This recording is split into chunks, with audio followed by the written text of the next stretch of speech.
welcome to our special coverage of China's second space launch with taikonauts this year. I'm Li Qiuyuan. I'm Zheng Shi. In around 3 hours' time, the Shenzhou 13th spacecraft will lift off with 3 taikonauts on board.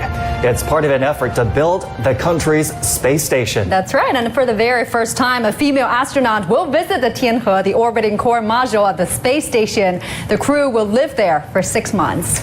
And a long-march rocket will send the ship into orbit. The Shenzhou spacecraft, which in Chinese means divine vessel, will dock with Tianhe, or heavenly harmony. And it will be China's 8th manned space mission. Another team of 3 taikonauts just returned to Earth last month after a 90-day stay on the space station. We'll get you more details as we move on this special coverage. For the latest on the ground, CGTN's Liu Jiaxing tells us more from the launch site in Jiuquan. Jiaxing, you were there back in June, covering the send-off of the last crew on the Shenzhou 12 mission. You talked about a great vibe this time around the launch site. Tell us more. Yes, Zhongshi. Well, yes, it's the very same spot I came over here 4 months ago. So about 4 months ago in June, back then I saw the Shenzhou 12 cruise off from this Wentiange. It's also the crew quarters of Jiuquan Satellite Launch Center. Wentian means the quest into space. That shows Chinese ambitions to explore the universe. Right now, at any time soon, the taikonauts of Shenzhou 13 mission will come out and see us. So it's our only chance to see them in person tonight before they go on this mission.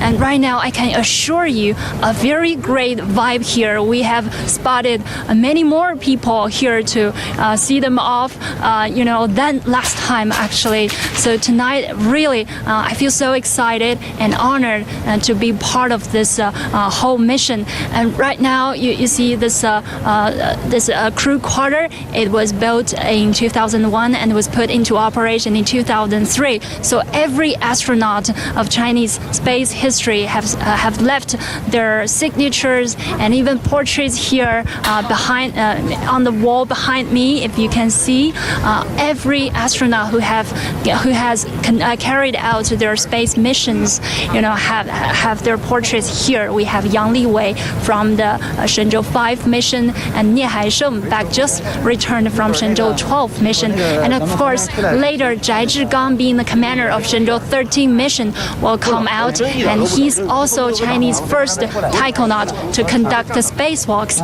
And the Chinese female taikonaut, Wang Yaping, will be the first female to conduct the spacewalks this time. So this is definitely a voyage with many firsts, and designated for China's space station program. China have pledged 11 missions for this program, and actually this one is the last one of this year to verify some key technologies, including the use of robotic arms and extravehicular activities. And crew quarters have already strengthened their training for the 6-month stay in orbit. 6 months is rather long for Chinese taikonauts, because it's unprecedented in China's space history, and also designated for targeted for women. They have already sent some items and special goods for Wang Yaping through Tianzhou 3 cargo ship to the China Space Station. So it's really exciting. Right now here on the spot, we can see the transfer van is ready to carry the taikonaut to the launch pad, and later anytime soon they will come out from that door and walk towards us, all the way to the 3 microphones, and they will give a brief speech and then ask for the permission of departure from their superiors. So at this side, we can see all the people here to see them off, people from all walks of life. They are including students, researchers, staff of the space systems, and of course their superiors. And many people here will see them off, and also my colleagues of press on this side have been waiting for this moment for so long.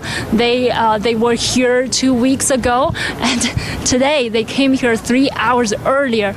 So the band will also play the song to show their respect for the taikonauts.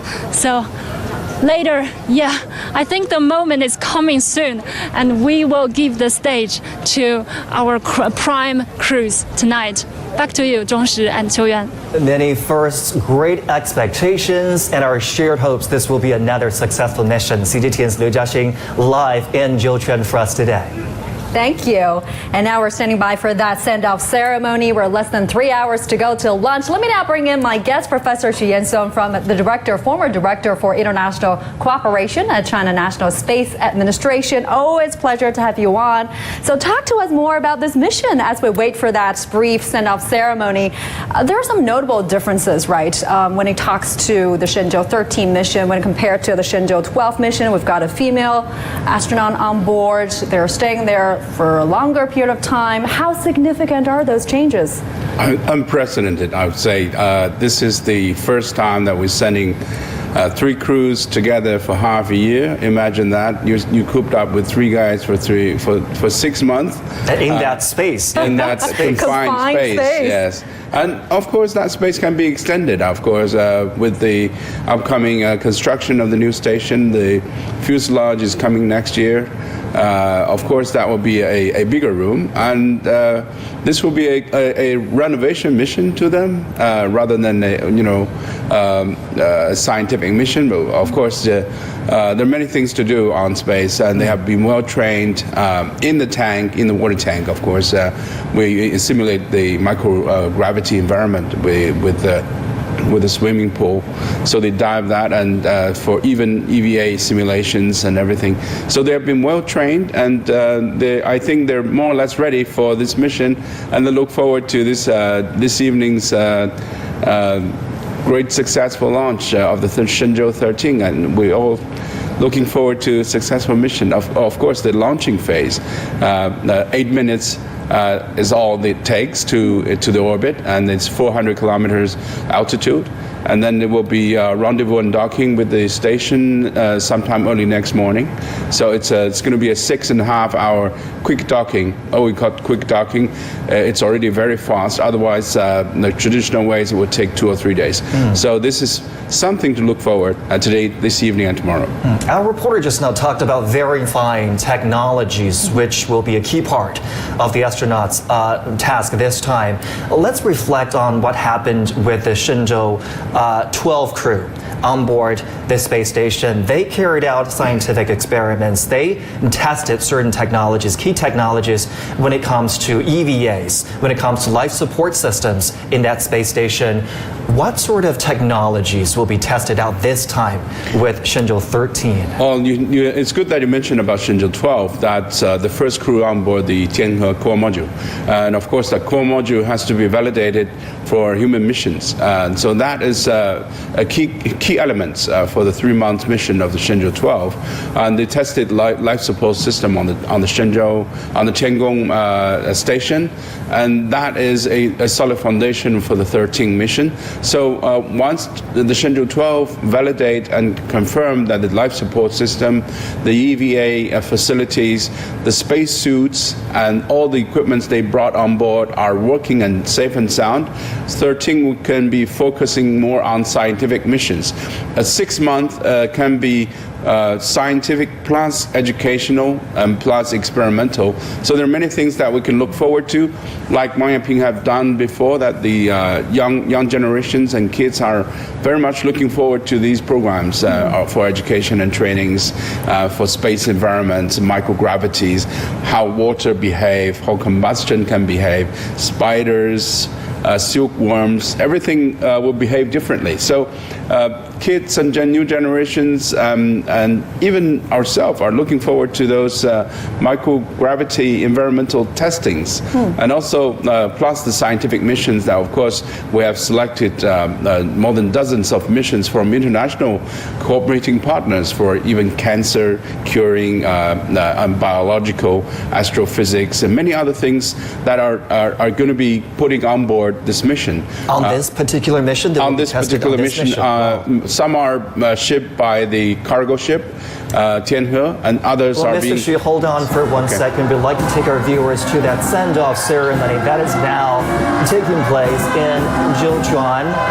We met the three taikonauts yesterday at that press conference, and today again we're seeing them right now at that send-off ceremony. These are the three taikonauts that will be launched into China's space station this time. They're waving to the crowd. There are hundreds of people there seeing off our hero astronauts, and a big board behind the astronauts showing you all the previous missions China has completed so far. 12 astronauts, 17 trips, 7 manned missions so far. And last time when I covered the Shenzhou 12 mission 4 months ago, there were only 11 missions with 11 astronauts, with 6 manned mission. Yeah, it will be the first flight for one of the astronauts this time. Chief Commander, we are the crew to carry out the Shenzhou 13th manned space mission. Now we are ready. Please indicate. From Chinese People's Liberation Army Astronaut Corps, Taikonaut Zhigang, Taikonaut Wang Yaping, Taikonaut Ye Guangfu. Go. Yes, Commander. Salute.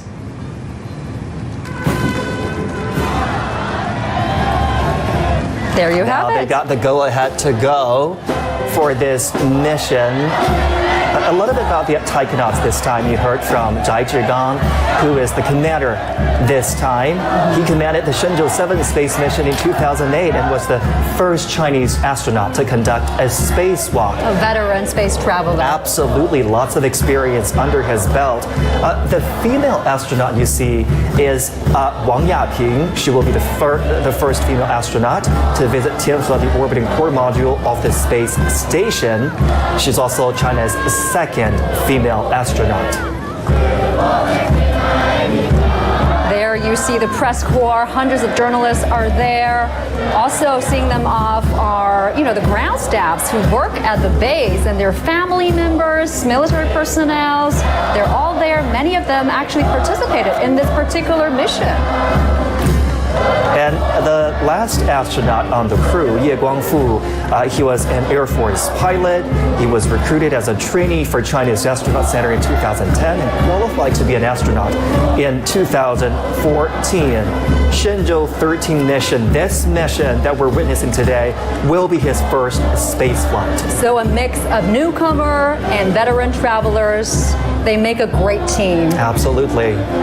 And now they are waving to the crowds, big smiles on them, looking confident. They will be hopping on that minivan, which will take them to the launch pad momentarily. Looks like they're all in good spirits tonight. And the weather looks pretty nice. I mean, the sky is quite clear. And Mr. Xu, how do you see this weather condition? Is it an ideal condition for the launch? Yes, we do see there's no strong wind and also no rain. That means that the weather conditions are very good for the upcoming mission. Of course, in 3 months, 3 hours, things could change, but I see there's no problem at this moment for the mission. And also the astronauts are dressed up in such a way that they're going to be in the capsule. And the shoes is only from the gate, from this gate to the capsule itself, and then the shoes will be removed. Outdoor boots. Yes, exactly, outdoor boots. And the boots is only for Earth. Only for Earth. They will get help actually taking the boots off before they enter the cabin. Mm-hmm. Exactly, and they will have a new, very clean boots and for the mission and for the launch. Because it's hard to maneuver, that spacesuit is quite heavy. Actually, how much do they weight, the spacesuit? It's kind of clumsy, but the spacesuits are vary from different ones. This one, roughly 20 to 30 kilos, but with the space astronauts, EVA suits can weigh some 100 more kilos. Heavier, yes. So they're different. But once you're in microgravity environment, this is nothing. You don't feel it. Yeah, you don't feel it. But it's kind of clumsy once you're in it. So this is the suit for the takeoff, for re-entry. This is for intravehicular activities. Exactly. Once you're in the suit, you can even pressurize yourself and with a supply of oxygens and control of temperatures. But that's basically it. It's not for EVA. PA and for others. So once you're in the station, you can dress up quite casually. But this is for launching and landing missions. And as you can see, it's all dark there. Why did they choose this launch window? Sometimes they leave during the day, in the morning, sometimes at night. Yeah, that's a very good question, because the station itself is orbiting about 400 kilometers above Earth. So it circles about 96 minutes per cycle. So that means in every 1.5 hours you see sunrise and sunset. But that varies with the apogee and perigee, because it's not a complete circle. It's like the elliptic shape. So you have to rendezvous and catch up with a precise timing of the of the Shenzhou 13 with the Tianhe. So that is a calculation of the orbit, the conditions, and the rendezvous timing, and as well as the overpassing of Chinese territories for TT&C purpose. So all of these are circles that you cross together. So this is the only window that is optimum. Yeah, it looks like the Motorcade is moving its way to the rocket. It's a couple of kilometers from the send-off ceremony to the site where that rocket launches. Roughly 7 kilometers. Yes. But they're going at a relatively slower speed, under the speed of 50 kilometers per hour. So it's going to be 10 or 15 minutes to get there. Why are they going at such a slower speed? Is there a particular reason? There's no particular reason, but I think it's in store for the quicker speed that they're going to be in once you're in the rocket.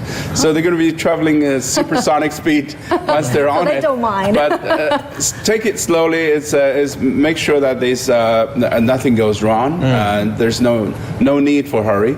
The time is well planned, and there are schedules and procedures to follow, and personnel and staff and supporting staff to be there at the right timing. And also, this mission, of course, you can see that safety has been considered as priority, rocket-wise and escape-wise. And escape-wise, there are many routes that the astronauts can escape on the ground in the first few seconds of the launching, and even at the final stage. So we see there are many safety precautions has been taken into consideration, in particular for the human missions. Rocket has to be human rated, and all safety has been considered as priority. Even this mission, Shenzhou 13 rocket, is a backup of Shenzhou 12. It looks like people are lining the streets as the Motorcade moves to the launch site. A lot of enthusiasm, major cheering as the Motorcade moves its way to the launch site. And we see some kids as well, kids who go to school here at the base. More people are coming to the streets, cheering for them. This is a great excuse not to go to bed so early on a Friday. This is a shared so they get permission moment from their parents to for joy. cheer this on. It's a proud moment for the Chinese, absolutely. And earlier we did get a bird's eye view of the Wentianghe, but you can't probably see it that clearly. But during the day, the view is incredible. It's like an oasis in the Gobi Desert. They were really putting out all the efforts there to make sure that the astronauts stay at the base as refreshing, as comfortable as it is, thanks to years of afforestation and tree planting. What do you think they're doing in the bus right now? There's a great view. That bridge is called the Rainbow Bridge by the local people. Its formal name is called the Shenzhou Friendship Bridge. Shenzhou Youyi Daqiao, right? It's in the shape of a spaceship, really symbolizing the spirit of the Shenzhou missions. Look how pretty. Yeah. Well, I think they are chatting a bit. They look pretty chill. Not that nervous. I think they've been working with each other for years. Because two of them have done this before. Yes. There's a new one on board. The other two could be they're familiar with the giving drill. him tips about last-minute preparations. Yeah. And who else are sitting on that van with the astronauts? Well, I think the servant people who provide the technical service who to assist with the astronauts. And it's very good to see that they have motorcycles in front of the motorcade, and it's always nice to have motorcycles in front, because I personally ride motorcycles. I always think, I know. Yeah, I always think that riding a Harley Davidson and get involved in space activity is the coolest thing to do. Professor Xu, let's talk about the selection of the taikonauts. We had 2 scheduled flights this year. We're going to have 2 more next year. Will it always be a 3-person crew, 3 taikonauts on each crew? Well, this one is a 3 crew mission. Of course, that's the maximum capacity of the Shenzhou. And of course, China is developing a new generation crew capsule that is capable of putting 7 people at the same time. And they have done already a re-entry test, which means that they have dropped the capsule back to Earth from outer space already. So that is on the way of development. And currently we're using the 3 crew as maximum capacity, not only to conduct its scientific missions, but also to conduct EVA coordinations and also construction of the station. The more people you have, the better off you are with the construction process. So that is essential for a 3 crewed mission. Can we talk about the makeup of this crew? What are the considerations behind having 2 people who've already done it and another person who has trained for this, obviously, who was probably at some point a backup choice. Trained for 11 years. Yes, for that previous matter. crews. What are the considerations for coming up with a combination of taikonauts on a crew? Well, I think the combination has to be veteran plus newcomers. It is the same if you're traveling, like for example, if you're selling an ocean ship with 3 people only, you have to choose a person which is veteran and old hand, had experiences, and be able to command and communicate with the ground. And also there's also a good combination of characters between the astronauts, so that they don't get into trouble once they're in space, because it's a confined space and it's only 3 people and it's 6 months. Yeah. So that is long for 3 people psychologically. Not only physically. And they have to work well with each other instead of just being excellent at their jobs by themselves, right? Yes, teamwork is very important for the astronauts. Once you're not there just to spend your time for nothing, but you're there to build a station. So teamwork and also well-trained and simulations on the ground, repeated exercise and experiments are essential for the crew. So newcomers is always welcome with energies, with innovative ideas, and also with good, maybe a good cooker is essential in the crew, because you need to change your taste once you're in outer space. There are many things that needs to be done in addition to scientific missions and performance of for example, the construction of the station itself. And teamwork is especially critical when it comes to EVAs, because you work in pairs. When you conduct that spacewalk, one person stays behind to command, the other 2 walk outside of the module to conduct all this critical work together. It's not an individual assignment. It always comes down to how well a team does it together. Yes, and also you need to have a very good confidence to your colleagues that they are able to support you, and also they have always to be prepared for emergency cases. For example, space debris or leakage of the spacesuit and many other things. So many factors has to be considered. So once you're in there. Yeah, I think you're getting a visual of the launch tower, that really bright structure over there. They're getting close to the launch pad now as we speak. And we are about 2.5 hours till launch. Normally on a launch day, Mr. Xu, what would be the schedule for the astronauts? I mean, they had their dinner 6 hours before the launch. They put on their suits 3 hours prior to the launch. What else? What do they do on this special day? Well, they normally get their heart rate checked periodically, so that they make sure that astronauts are not very nervous and have a nervous breakdown or anxieties or anything. So it makes sure that the astronauts are physically and psychologically ready for the mission. And also before that, they get plenty of rest, because they can't sleep overnight with the launching and with the rendezvous and docking. They can just take minutes of napping, but someone has to stay on the shift. So it's 6.5 hours after the launching, they will be rendezvous and docking with with the station.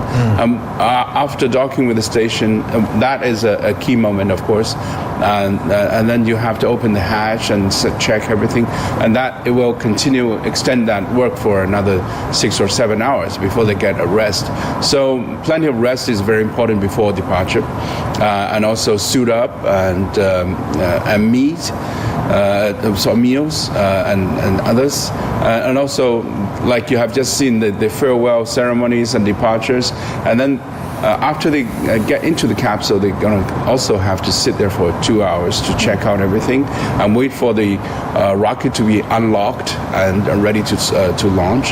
So there are many procedures to follow, and I think they have done it many times. And the astronaut it's not the first time China sent the astronauts to space. So they know the procedures. The old veterans would tell the young generations what to do and what to expect. And of course, there are thrilling moments. Once you experience the 4G launching, you will then all of a sudden, when the second stage engine shuts off, you get into microgravity environment. That is a very exciting moment. Everything is floating. Everything will be floating, and it is a once in a lifetime experience. And then you would look forward to dock with the station. So that is something to look forward to, and of course they're excited, and they have to keep calm. Otherwise, they find you have a fast heart rate, and they will maybe change the astronauts. I think we're getting very close to that launch tower now as the motorway continues to make its way. And these astronauts, they have been under what we call level 3 medical quarantine right ahead of the launch. What does that require? I mean, they have to keep a certain distance from everybody who's not under quarantine. Is that I'm not a quarantine expert, I know, but I have just heard from the journalists in front that they're saying that the press has been there for 2 weeks. I understand they have been quarantined or going somehow through quarantine procedures. Well, they have to stay there for a good time so that they don't bring anything into space, in particular with the COVID-19. Even without the pandemic, is that required for the press to do that 2-week quarantine? It was not so strict at that moment, and quarantine was not considered a priority at that time. But this time, after that, even the cargo ship, they have to quarantine repeatedly, make sure that they are ready. In terms of the work they do, the docking will be automatic, just like last time, right? Yes, this time is the fast docking for 6.5 hours, and it's going to be like last time. It's controlled by ground. It's not a manual rendezvous and docking. It's going to be automatic, and this is why this timing of launching it at 12:30 at this tomorrow morning is the calculation of the orbit of the Tianhe and the orbit of the Shenzhou 13 and the launching sequence. So it's the exact timing for the right window. I think they are entering the south gate of the launch pad. They are getting really close to the launch tower. They're heading to the launch tower. As you can see, that blue giant steel structure over there. The team is led by those motorcycles. We've just passed through a series of landmarks at the Dongfeng Space City. And Professor Yang Guangfu is joining us here in the studio. Professor Yang, let me bring you into our discussion. Talk to us about, the personalities of the crew. I know you've met Wang Yaping, one of our astronauts there, the female astronaut there. What's she like in person? Well, that it is very interesting, and today, that just several hours before Yaping posted a WeChat moment.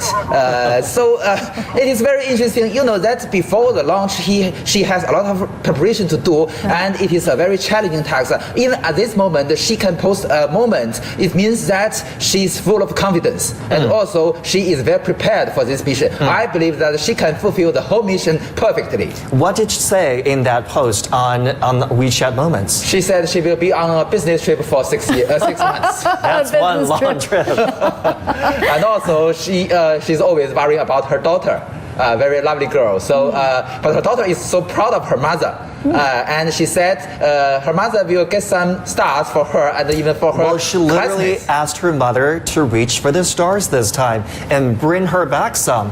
As far as I know, Wang Yaping has promised her she will do just that. And that's a good point because there are so many myths, right, about female astronauts. Some say that traveling in space will affect ladies' reproductive abilities, but you know, both our two female astronauts, they are mothers, they have lovely daughters, they both gave birth after got back to the Earth. So that is not necessarily true. Well, you know, that's according to the criteria for selecting astronauts. The ideal female astronauts is those who have already married and also already have their kids. But it is not very necessary to have the kids. So, you know, that as you mentioned, both our space girls, Yaping and Liu Yang, have, when they came back to the Earth, and they have very healthy daughters, both of them. So, in the future, also, because you know that the Yaping and Liu Yang belongs to the second batch of China's astronauts. For the third batch, we will also have scientists and engineers. Also, I believe there are female astronauts there. So I think that's the criteria. I think the crew has arrived at the site. They just got out of the bus and are making their way to the launch tower. They will ascend apparently to the 9th floor. Is that correct? At the launch tower, and will enter. Exactly. 请首长放心，我们坚决完 Please 成 rest assured, 神舟13号飞 we 行任 will 务。 definitely succeed in this mission. Salute. 我们在北京等你们凯旋而 We 归。 will be waiting for your safe return in Beijing. I wish you every success. Thank you. There you have it. The crew of Shenzhou 13 mission being greeted by senior military officials at the launch pad. The officials saying, we will wait for your victorious return. And they are now hopping on that elevator, which will take them up to the entrance of the spacecraft, which is located, as you said, on the 9th floor of the launch tower.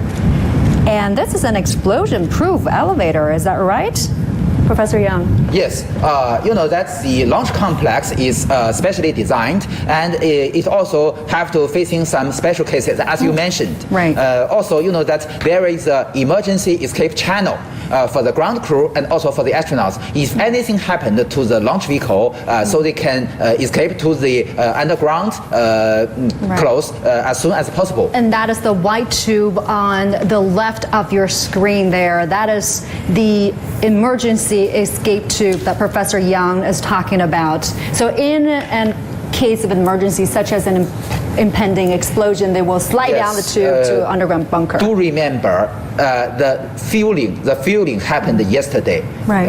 The Long March 2 have more than 450 tons of propellants.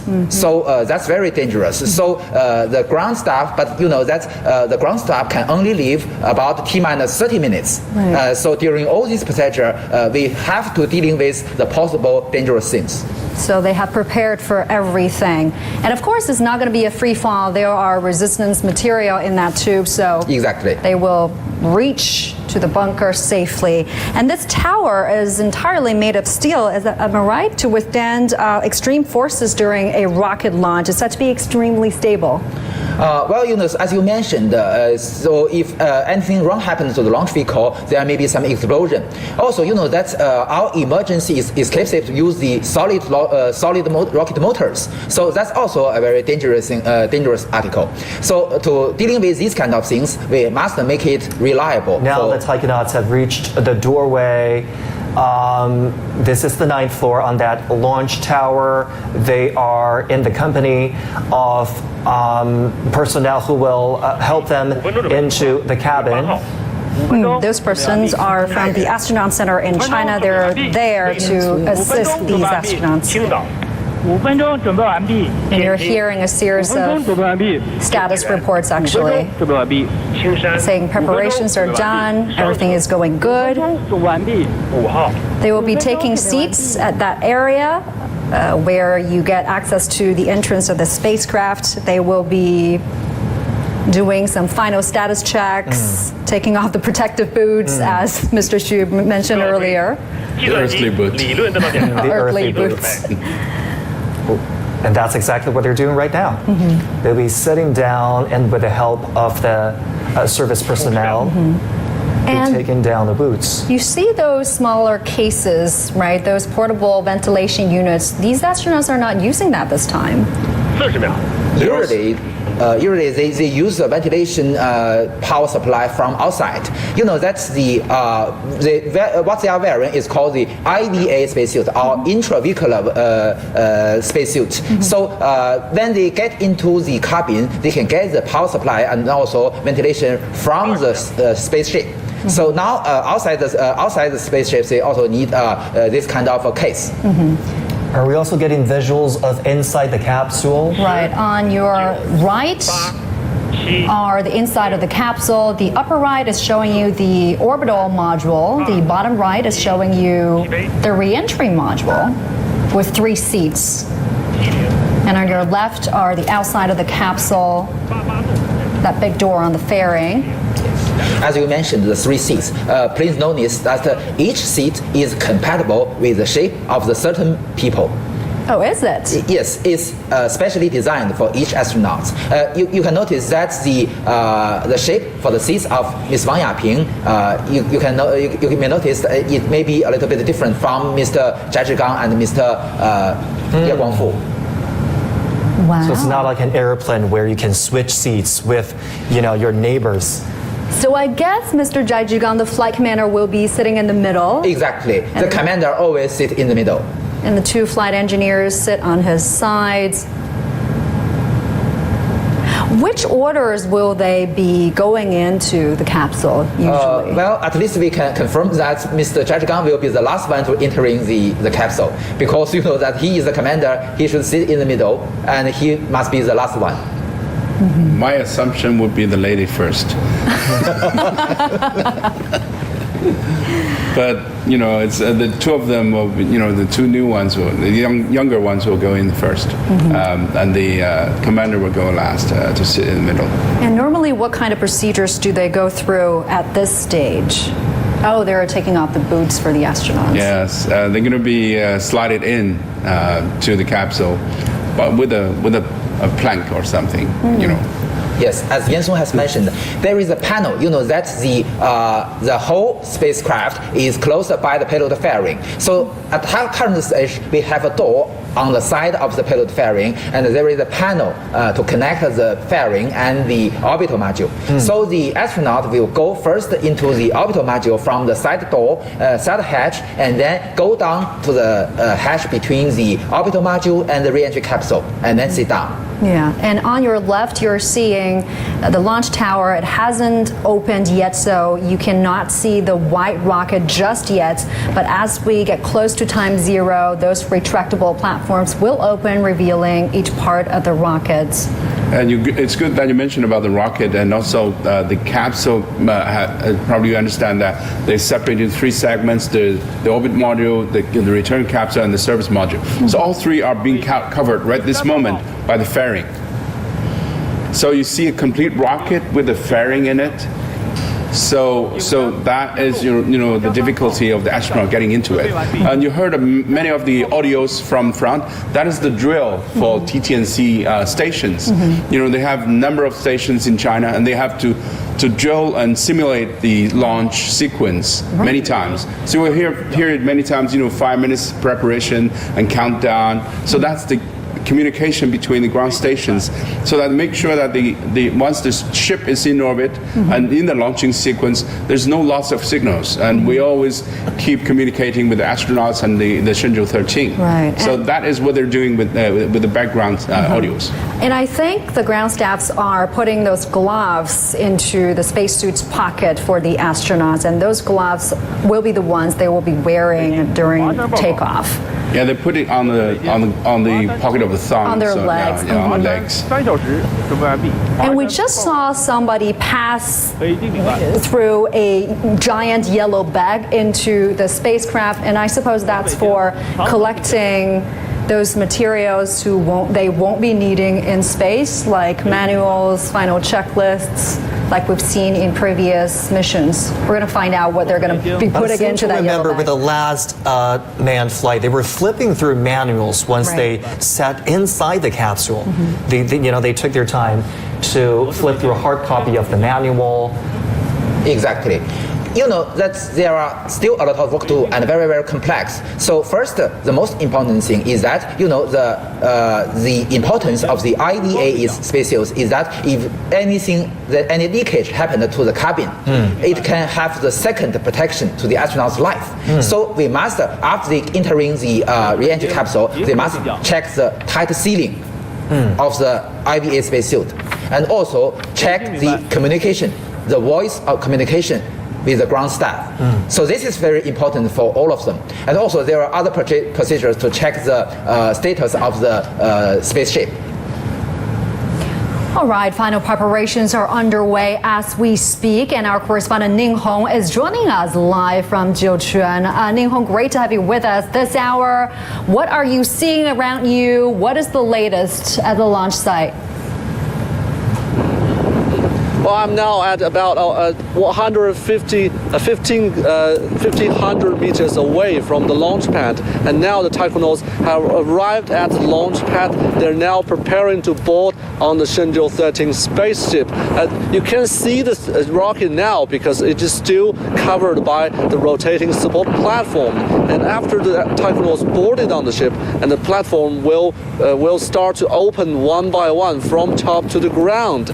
And we are now approaching the two-hour countdown, and I've talked to the deputy chief designer of the rocket who just returned from the launch pad, and he said that the final test of all systems about the power system have already completed, and now as the taikonauts boarding on the ship, they will go through all systems checks again, and also power on the rocket, which means that the rocket is really standing by. The weather here is a little bit windy, but according to weather report at the window, that's about 23 past 12 o'clock, while the weather is good for launch. And it is a very accurate window because after the rocket liftoff, it will take about 10 minutes for the spaceship to break off from the rocket and then entering the orbit. It is a near Earth orbit, about between 200 kilometers to 356 kilometers above Earth, and then it takes another 6 hours for the spaceship to docking with the space station. Well, there are many firsts this time because this is the first time that female taikonauts will enter the Chinese space station, and also she will conduct spacewalks in the coming future. And that's what we learned here. Back to you. Ning Hong, it's Zhong Shi in the studio. Let me ask this one, if I may. We've been looking at live pictures of the taikonauts' final preparation before they enter the capsule. They do look cool, calm, collected. Zhigang has been drinking bottled water. A lot of the things are very similar to what we witnessed with the Shenzhou 12 crew last time in June. You've been talking to ground staff there in Jiuquan. You've been talking to key engineers of this particular mission. Is there a sense, because we successfully launched the mission in June, this is just a couple months away, there is an increased confidence level with everybody, with ground staff, with engineers, with support staff, with the taikonauts. And now they're getting ready to enter the capsule, Ning Hong, as we speak right now.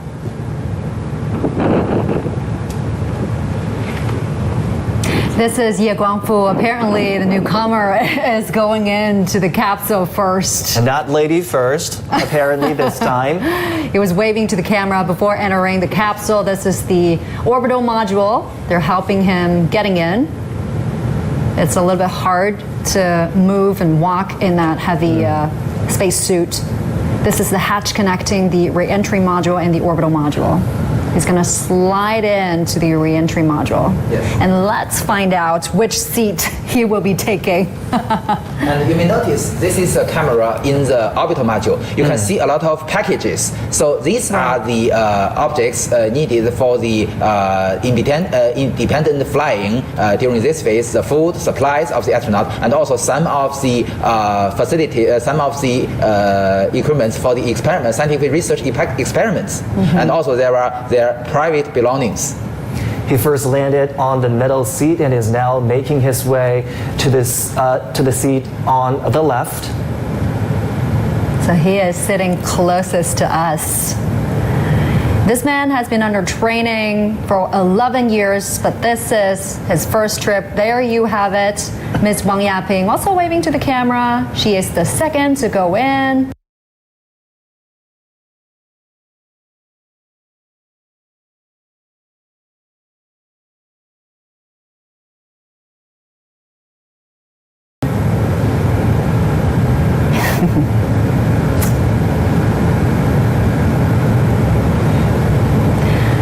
Earlier they were having some waters because they will be staying in the capsule for about 2 hours before takeoff, and that's a long time. It is. And they're taking time and caution with every movement now. There's no need to rush. Everything is planned down to the last detail. And this is going to be an exciting trip for Wang Yaping. She is going to conduct a spacewalk by herself. But Mr. Xu, to date, women worldwide have only participated in about 40 spacewalks, right? But there have been more than 200 spacewalks. Why aren't we seeing more female astronauts conducting spacewalks? Well, I think it's the comparison of the selection of astronauts in the process. Previously has always been Air Force pilots as a priority. So that less female astronaut has been selected. That is why also we see less female astronauts are performing activities in outer space. But that is also changing at this moment. And we are even giving priorities to women, for women in space, and lots of activities. And some studies actually point out females may be better suited for space travels than their male counterparts for physiological and emotional reasons. Is that true? Long durations could be true. I mean, women are more enduring in process in life, and also for men are maybe even more hot tempers, and they have, they get angry very easily. So psychologically it could be a good thing for female astronauts to stay longer in outer space. Yeah. And also we see in many movies aliens and all that, and see female astronauts are over there. Zhigang, the mission commander also entering the capsule. Just now we saw Ye Guangfu lending a helping hand as Wang Yaping moved her way into position in the capsule. This is the last of 3 taikonauts on this crew, Shenzhou 13. And Zhigang will be staying in the orbital module for just a bit, checking off all the lists before heading into the re-entry module. That's the task of the flight commander. They're doing the final handovers.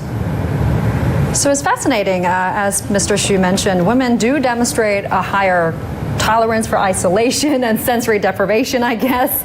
Research do suggest that women tend to have stronger hearts, so they're less susceptible to failure or stress, and they do show a higher tendency to bond with a certain group, create this sense of cohesiveness, and that could be a beneficial factor when you're up there living in space for 3 months. Exactly, with a team of 3 and also with the larger teams. You see International Space Station also have lots of crews and also lots of female astronauts very active over there. So they're performing equally well with the men in outer space. But there's still a smaller portion of the entire picture. There are more than 500 astronauts worldwide, but only about 60 of them are women, a little over 10%.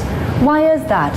Why aren't we seeing more female astronauts? It's the process of selecting astronauts. I think once again it's been military oriented in the beginning, and also then they gradually change into civilian process of selecting astronauts. So that's the same situation anywhere. I mean, even at work and somewhere, you think men and women are equal, but once you get into reality, you see more men are being active, in particular in challenging tasks like outer space, like constructions, like Air Force, military services.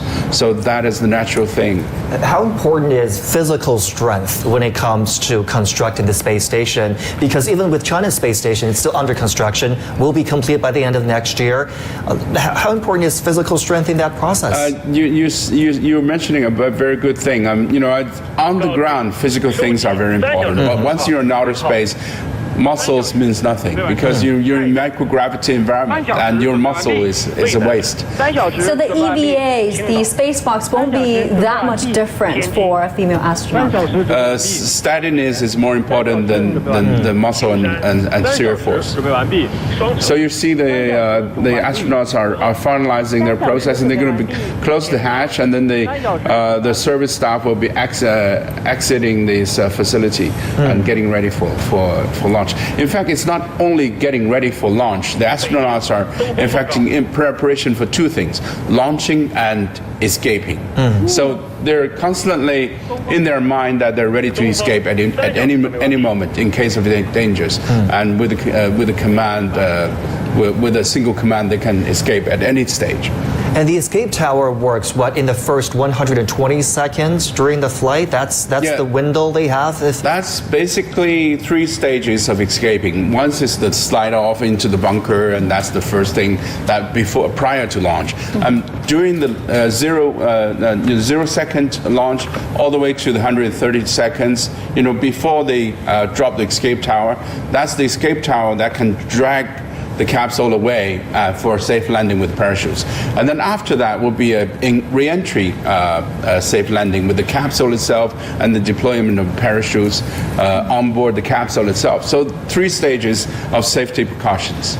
And has the escape system ever been tested? I mean, the rocket hasn't failed a single mission, a single manned mission. It has a pretty good tracking record. But what about, testing procedures? Have they tested it? Tested times after times and after times. Wow. Escape tower is a solid booster, as Guang have just mentioned. There are a few solid boosters that can provide very strong thrust, and that can be quicker than the rocket speed itself, and then drag the capsule itself on top of the rocket itself. Far away enough to deploy the parachute and land safely on the ground. So, actually speaking, for China aerospace, due to the Mr. Wang Yaping many years before, he mentioned that the first important test of the China manned spacecraft program is the zero altitude emergency escape test. As Yan Song has mentioned, use the solid rocket engines on the tower to have this kind of escape. It used some explosive to cut the connection between the re-entry capsule and the propulsion module from this level, and then the emergency escape system drags the whole payload fairing and also the orbital module and the re-entry capsule far from the rocket. And then, as Yan Song has mentioned, then the other option is the cutting of the orbital module and the re-entry capsule. Cut again. Professor Yang, we are 2 hours away from the launch of that rocket. It's now 10:23 p.m. Beijing time. All 3 taikonauts have entered into the capsule and have seated into their positions. And just now the visuals showed us they were busy with final preparations inside the capsule right now. We are 2 hours away from the launch. Exactly. So you see that about 6 hours, T-minus 6 hours before the launch, some special cargoes will be put into the orbital module, and then after that we've already seen the procedure that the crew entering the capsule, and usually at this moment they will check, as I mentioned, the tight sealings of their IVA spacesuit to ensure their safety, and then they will have the communication test to test if the voice communication with the command center is smooth enough. I'm always curious about this part because they seem to be flipping through that manual. What's on that manual? What's in that manual? And I always assume they would know pretty much everything in the manual by now, but they're still flipping through it. Like how many items on that checklist? Because it's very complex and have many steps. So each step is very important, very critical for their safety and for the normal operation of the spacecraft. This is similar to takeoff of the airplanes. You know, before you take off the airplane, there are many things to check on the checklist. First, you'll have to open the flaps, and you have to make sure the engine is running well, and the communication does well, and also passengers on their seat and safety sets have been secured and everything. So that is like a pre-flight list. A to-do list of some to-do sort. list, and then at every moment you have to do the right thing. I guess they have to do everything meticulously. That's what happened with the space flight. It's a risky business after all. And they have sufficient time to do it. 2 hours is a lot of time to check off a lot of items on the to-do list. I'm sure they have all the list in their mind already, but they have to need it physically. So what can we expect in the next 2 hours? Their face shields are still up. They're not strapped in yet. They can still move freely in the capsule. And what's going to happen next? Maybe about T-minus 40 minutes, their safety belt will be fastened, and they will check this. That during the flight there will be a very violent vibration. So the fasten the seat belt is very important to ensure their safety. And also they will check their status, including their healthy conditions, because that there are sensors on their bodies and also on the spacesuit, and the ground staff can check their status very carefully. So all this checking must be done in a very short period. And as you mentioned, they have a manual, and also they check their step by step. And at the meantime, that we've seen the cameras on inside the cabin, and also at this moment the rocket itself and the spaceship is checking its status. So maybe several hours before, some of the critical system has already been powered on. Some batteries are recharging the batteries, and also in some cases, for certain minutes, for instance, maybe several minutes before the launching, the power supply will from the ground cables to the vehicle itself. So these are also very important steps for different subsystems. For instance, maybe the control system and also the telemetry system use different power supplies. And as you were speaking, Professor Yang, they were fixing these orange belts on their thigh. Are those protective or protection belts, safety belts? And they were also holding those tubes. Yes. That's as you have already asked previously. Outside the cabin, they have a case to provide ventilation. Right. At this moment, they must connect many cables and also many pipes to their spacesuit. At this moment, you see that the oxygen supply and the ventilation is provided by the cabin itself. Zhigang is pulling off that stick now. And after they put on the gloves, it's hard for them to press on any button, so they will use that stick to operate on the control panel. That Commander Zhigang, his hometown is in northeast of China, so he is a man with great humor. Oh. He always making jokes. Province. He's a Heilongjiang native. Yes, exactly. So I wanted to ask that. Who is the serious one of the crew? Who is the one who can crack a few jokes? I would imagine they would want to have, a mixed profile of mixed personalities. But before that, let me get to our guest. A number of scientific experiments from across the world have been shortlisted for the Tiangong Space Station. One project titled the Stereoscopic Investigations of Nebular Gas is now spearheaded by Professor Jayant Murthy of the Indian Institute of Astrophysics. He is now joining us via Skype. Great to have you with us this hour, Professor. Now, you're leading an experiment which will study the area between stars. Please explain to our viewers what this entails. So what we have is, when you look up in the sky, of course, all you see are stars. You see the bright things. But there's a lot of space between stars, and that space is filled with dust. Not dust like you have in your living room, but cosmic dust. And this is really the building blocks of light, the cosmic dust. and you have a lot of gas. So most of that gas is hydrogen, but you also get other gas like metal, like helium and iron and so on. And so what we want to do is we want to look at those elements, and we want to find out what the temperature, the density, and the abundance, the amount of that material is. So really what we do is we find out the physics of that space between stars. Professor, it's Zhongshi in the studio, and I understand the equipment for that is being built at present to be mounted on the space station next year. Construction of China's space station is still underway. Will your institute be looking for any status updates on this mission, the mission of Shenzhou 13? Of course, we're very interested in the mission, and we're watching it with excitement. What we're doing is we're going to go ahead and prepare our experiment, and we should be ready by the end of 2022.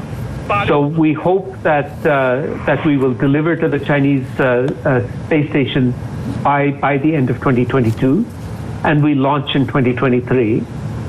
But either way, we will be ready.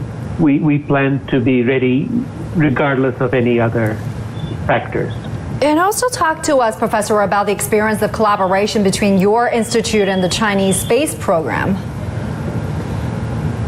We've been talking to the Chinese program since for the last 2 years or 3 years, and unfortunately, our program is running a little slow because we've had a pretty bad experience with COVID. But nevertheless, we're talking to them. We just sent them our design, the design for our instrument, and we hope to hear back from them soon. So we talk to them on a regular basis. We tell them what we're doing, and we ask for information about the space station. So everything is working well. Professor, on top of your own work, we know 8 other projects have also been shortlisted. What are you looking forward to finding out on this mission? Are there any experiments you particularly are interested in to watch being conducted on the space station? The big astronomy payload is the one from the no, I can't remember its name, but from the Europeans. And this is a follow-up to a gamma ray experiment that they've had before. So that is very interesting for us. But in general, we are very we're very excited by this opportunity to fly in the space station because of the chances it gives to institutes like ours, to groups like ours. We're a small group, like many of the other groups on the space station, and when the opportunity came to get a launch through the UN Office of Outer Space Affairs, that we have student-built experiments, as are many of the other payloads, and so this gives an opportunity for the students to get their work out into space, and so that's what really excites us, this chance that. This opportunity that it gives for especially the younger members of our team and of the other teams. All right, thank you so much for these insights, Professor J.N. Murthy of the Indian Institute of Astrophysics. And if you're just joining us, you're watching our special coverage of the Shenzhou 13 mission. The rocket is expected to launch at 23 minutes past midnight. We are a little less than 2 hours till takeoff. And let's talk about the long-term stay this time for this mission, right? The astronauts will be spending their New Year, their Spring Festival up there on the space station. And it's said that ground staff had prepared some gift package for them, so it'll be a surprise for all the astronauts. Professor Yang, do we know what might be in that surprise package? Well, you know that Yaping is a girl. She likes sweet food. So I believe that during the Tianzhou 3 mission, they must have some food especially for her. And also, Yaping also confirmed that there will be dumpling. during the New Year. Oh, So I believe that they will have the very delicious food. And also, Ms. Huang Weifen, the chief designer of the astronaut system, has also mentioned that there are so many foods that there will be different for every meal for even 1 week. So each meal is different. You know that the Chinese food is the best one in the world. So I believe what she mentioned is true.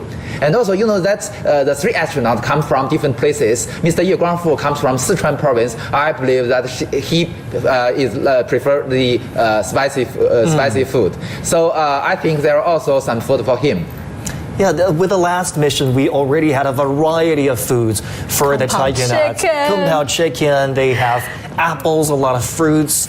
鱼香肉丝 fish flavored pork slices. I love it. So the work might be hard, but they don't have to do it without tasty food. You know that these foods are specially designed.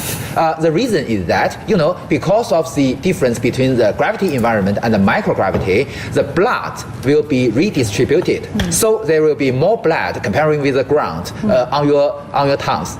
So the tasting will be quite different in space and comparing with that on the ground. So although maybe the components are the same, but the proportion may be different for each kind of food to adapt this kind of special environment. Professor Yang, thank you. We'll get back to you in just a few moments. You're now watching this special coverage of Shenzhou 13 spacecraft launch.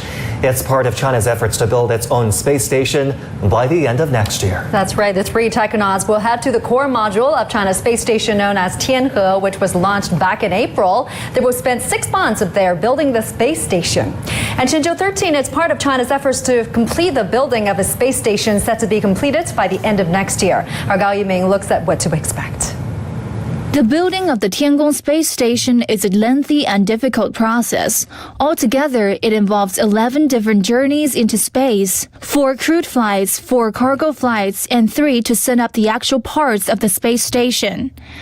A logistical monster, but a good start is half the battle, they say, and China has certainly managed that.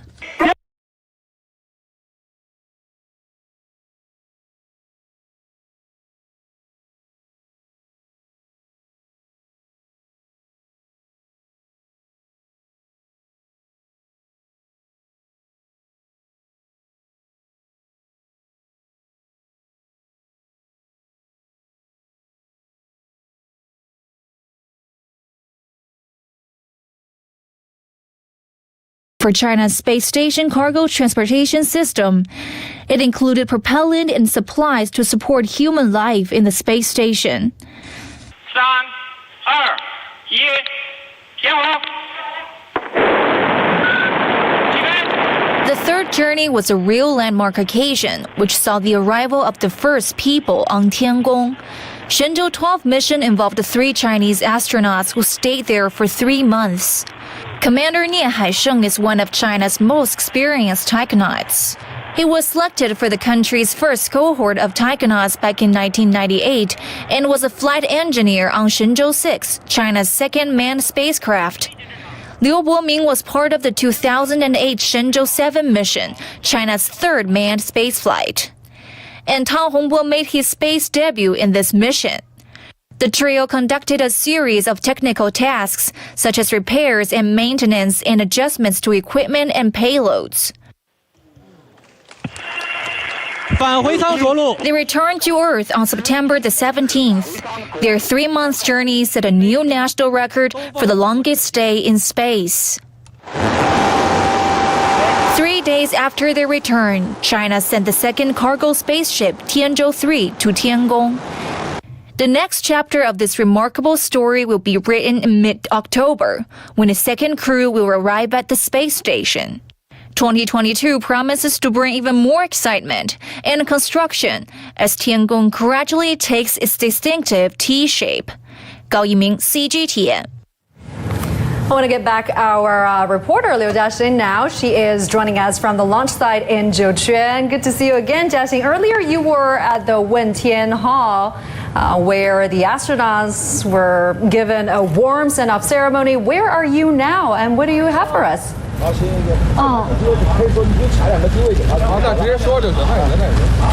Jiaxing, can you hear me? You got me? Okay. Oh, yes. Talk to us. What are you seeing? What do you have for us now?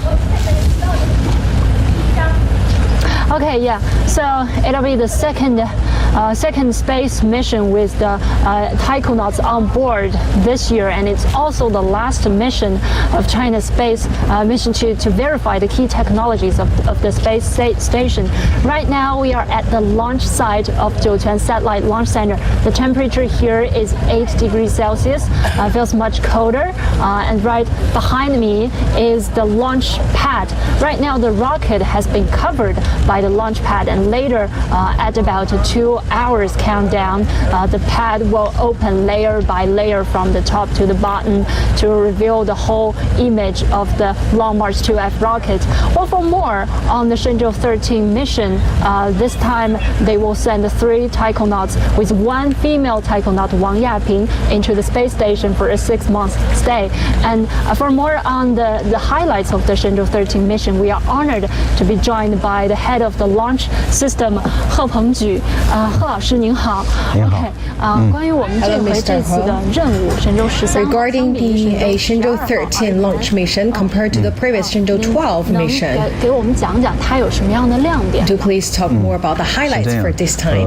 我们神舟13号任务相 For 对于神舟 Shenzhou 13 12号 launch compared to the Shenzhou 12 mission, the carrier rockets and also the spacecraft, actually they waited in this position for 6 months and before for standby for the mission, and then later on for prepare for the normal process, and also for the upcoming mission for the aircraft and also backup rockets. Actually, this is all in this new system and process, and this is also our new way of working.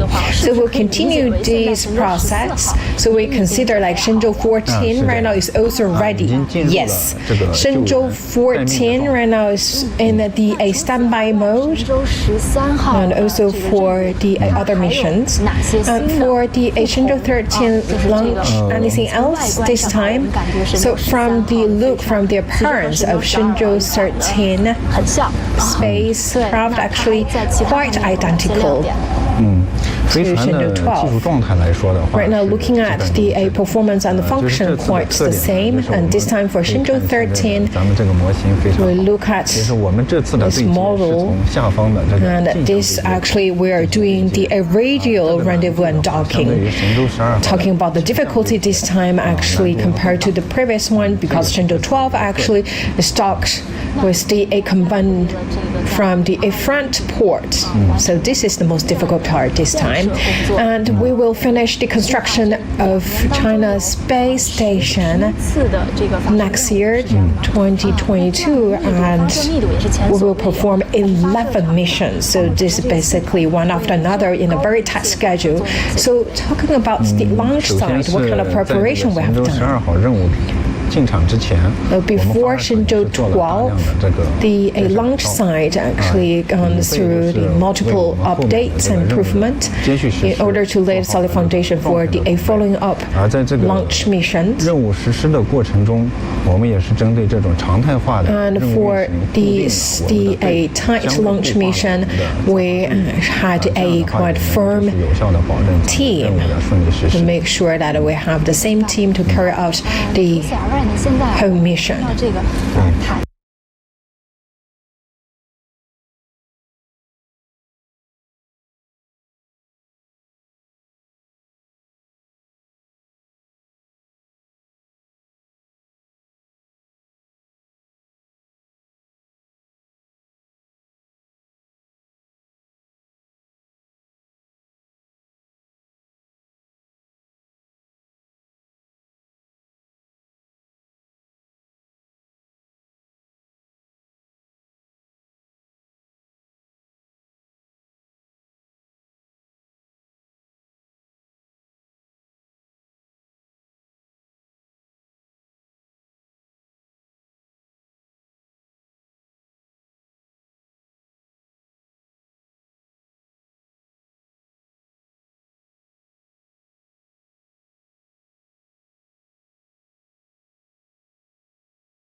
climate information, and this includes weather forecast, and this is also a great challenge actually. 咱们这个发射就是在发射的当中，我们有哪些 we are going to lift off this rocket. What are the key milestones that we have to look at? 比较重要的节点的话 Well, there are a couple of key milestones. 火箭系统功能检查的时候 Number one, 这时候相当于 the functional test. 功能进行一个 We need to conduct a thorough test and a walk around of the functions of the rocket, 非常重要的 and also the outer surface of the rocket, that is very important, and also the entry into the capsule, and also the entering or the initiation of the liftoff procedures, and then we're gonna power all the systems and subsystems, and this is also a key milestone. I have another question. 空间站的模型，像这个模型， So 能跟我们讲一讲，它 this is 是有哪些 the layout of the space station. Tell me more about the layout of the space station.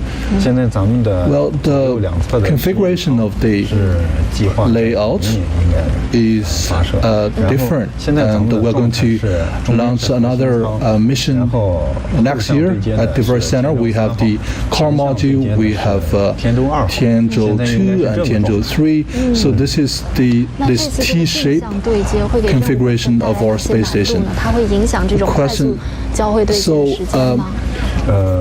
是这样的 Will this affect the time of the rendezvous?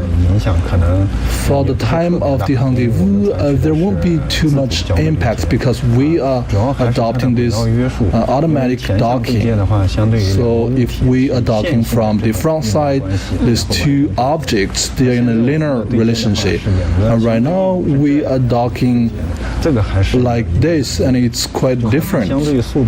So you have to perfectly manage the relative speed of these two objects. 后啊，咱们用来供电的这个系统能不能保障这么多？就是3 Tell me about this power system. Is the power system sufficient to guarantee power supply and the normal operation of the 3 modules in outer space? 然后 There's no problem to that, I can tell you. One more question about the timing of the liftoff. And last time the Shenzhou 12 mission was launched in the daytime, but why we choose night for this mission? Well, this is because the calculation of the orbit, and we have to calculate where our capsule is in orbit, and also you need to take into consideration the climate information, and this includes the weather conditions at the launching site, and also the maritime weather above the ocean. So based on all those conditions, we have made such decision on timing. 有哪些新的挑战？ Is there any new challenge for the launch system? 做了哪些工作呢？ What preparations have we made since the last mission to ensure the successful operation of this mission? We have made a lot of preparations. 我们从预案这个角度，在技术区准备阶段就已经 During technical preparation, we started to take into account different phases of projects 这次呢 of the liftoff. 在整个6个月的在轨驻留当中， So 要 the 进行 crew is going to stay in orbit for 6 months, and they will conduct 2 to 3 extravehicular activities. 会有哪些可能的这种挑战？ So what are the possible challenges for EVA? 因为具体我不是负责，就是 Because I'm not on top of this. 任务在一块儿的。这个情况 I don't have 他那边了解得更清楚一点。 much information to share. I can maybe later direct this question to my colleagues. Okay. Yeah. So, yeah, thank you very much for Mr. He to join us for this this live show. And we are now at Jiuquan Satellite Launch Center. This is the second space mission with astronauts on. So, yeah, for more, we will keep you posted with the other experts on the rocket system later. So join us later. Back to you, back to the studio now. Thanks so much, Jiaxing, and many thanks to your guests as well. That's Liu Jiaxing joining us live at the Jiuquan launch site. Now, earlier, as Jiaxing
in terms of, let's say, giving this message across the world.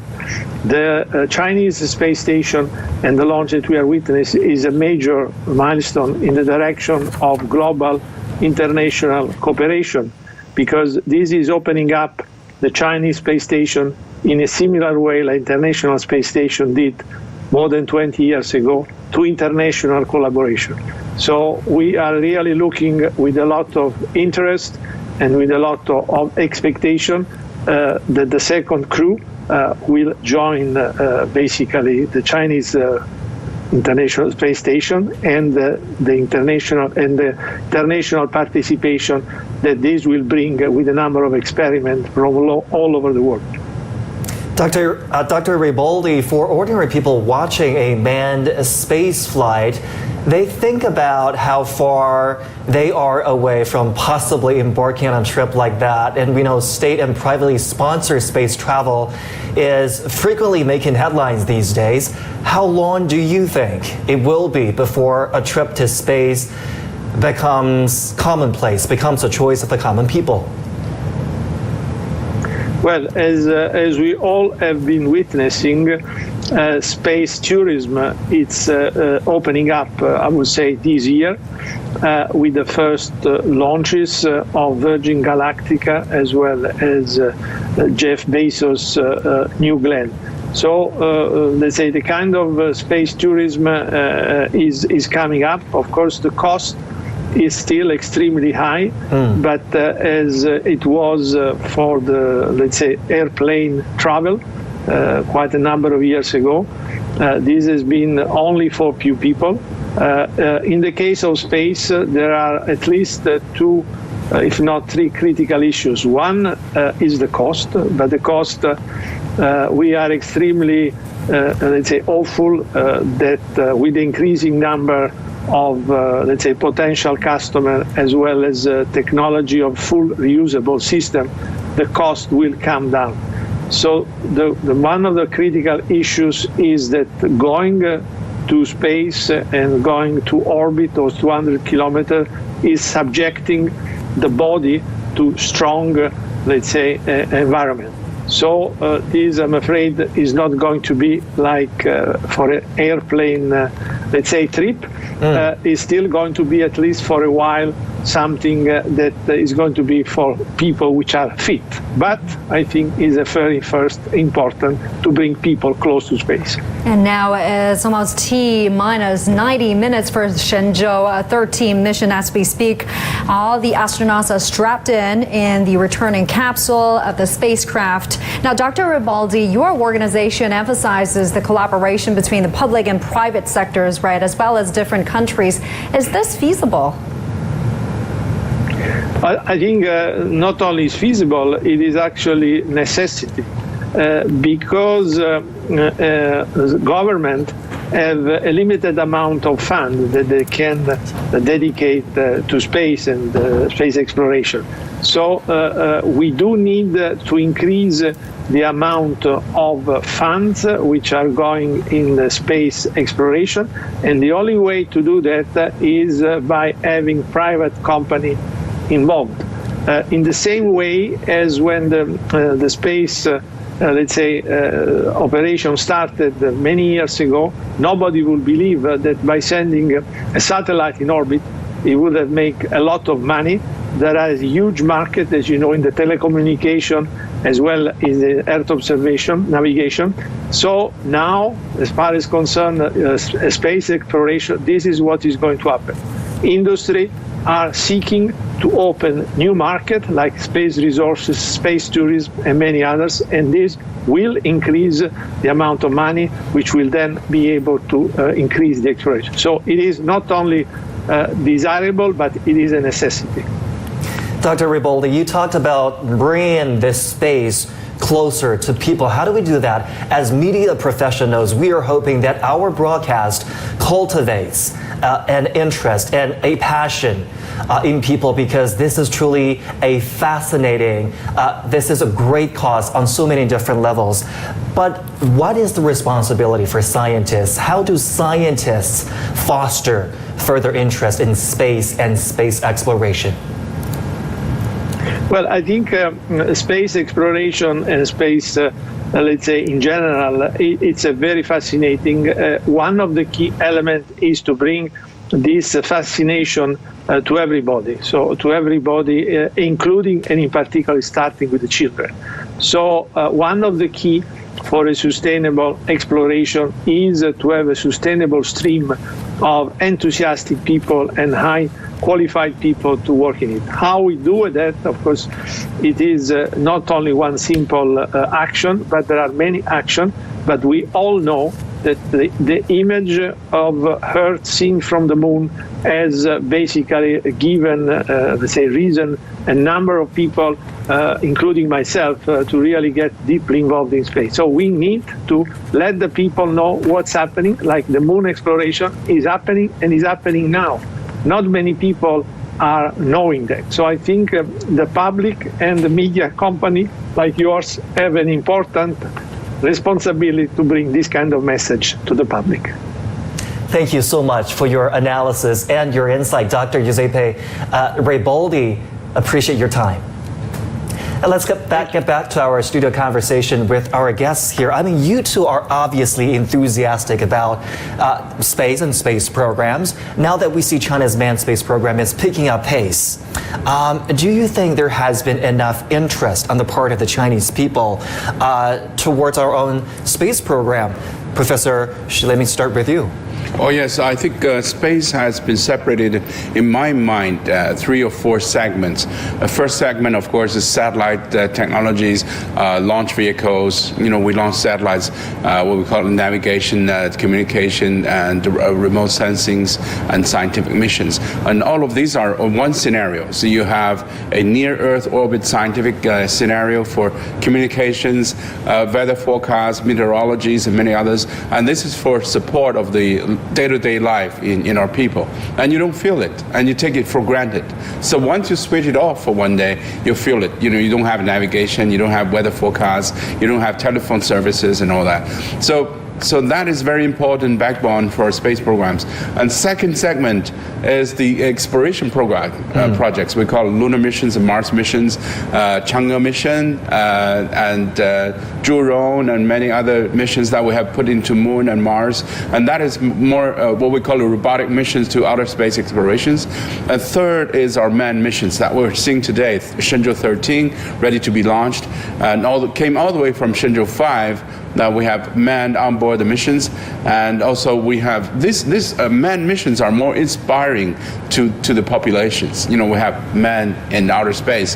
That is very inspiring and very, you know, make Chinese very proud and make the public very aware that we have a space program. You know, that is the key element of the manned mission. And also, I think in the future, we don't want to exclude the possibility of merging robotic missions with the manned mission. For example, we set a step on the moon in 10 or 15 years. That is not a impossibility, because we have matured our technology so much in the Chinese space station and in the Shenzhou missions, and also in our robotic exploration of the moon. So there's possibility in the future. Professor Yang, I know you are always on the lookout to make your passion known to people about how much you're interested in the space program, because this is your line of work, but you're also welcoming more people to get to know our space programs better, to take an interest in what so many people have dedicated their lives for. Well, you know, I always think it is my duty. It is the duty of all the space sector to let the public know the importance of the space activities. You know that, as Yan-Song has mentioned, our navigation satellites, our communication satellites, our Earth observation satellites, all these satellites can serve the national economy directly, and we can get direct returns from these kind of space activities. But for the exploration, either the manned space programs or the deep space explorations, all these are usually the returns are indirect. So we must let the public know that although there are also some direct examples, for instance, the diapers for the babysitters and also the non-stick frying pan, these are direct transformation, and also the dried vegetables. These are some direct transplanting of the technologies, but most are indirect ones. It needs a lot of time, and also we cannot see that directly. All right, there's some major movement there. I think they're preparing to close the hatch of the re-entry module. Is that happening right now? They were taking some pictures, documenting everything, of course, but they will have to first close the hatch of the re-entry module, then the door on the spacecraft, on the fairing. Yes, the sequence what you mentioned is correct. So the first one is to close the hatch between the orbital module and the re-entry capsule, and then close the and seal the side hatch of the orbital module, and the last one to close the panel on the payload fairing. And also, you know that during this procedure, there are also many other steps. For instance, to control the atmosphere inside the cabin. You know that the ventilation and also the provide the oxygen to the astronauts, and also the thermal control is very important. Right. Usually, in a certain step of the counting down sequence, we designed a time point. At this moment, we switch the status of the ventilation system, the thermal control system, and so on. So air tightness is crucial there. Yes, it's the most crucial one. You know that the disasters do happen before. During the Soyuz 11 mission, because it is the first mission to a space station in human history. They stayed there very successfully for 23 days. But during the re-entry, because of malfunction of a valve, so there is a leakage of the air of the cabin. So because you know that at that moment, the Soviet Union cosmonauts did not wear IVA spacesuit to save the mass, and they lost their lives, and very, very painfully. Yeah, that's disastrous. You could never get things back from there. And earlier we were talking about commercial space travel, right, with Dr. Ribaldi.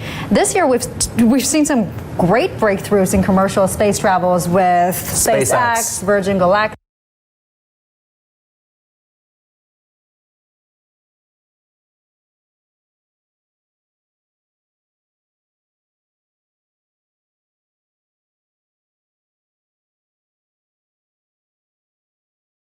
A rocket, reusable rocket, has been successfully airlifted into 100 meters and then safely landed back. So it's similar to the SpaceX Elon Musk, Falcon spacecraft, rocket system. So they are able to land safely back to the ground. So the private sectors are doing a lot of experiments. We do have rocket private sectors. About 6 or 7 companies are competing and making rocket and rocket testings and rocket launches in private sectors. But those are not human rated. What we're talking about, Virgin Galactic, you're talking about Blue Origin, those are passenger, like space tourism, including SpaceX. They send 3 astronauts for space tourism purpose.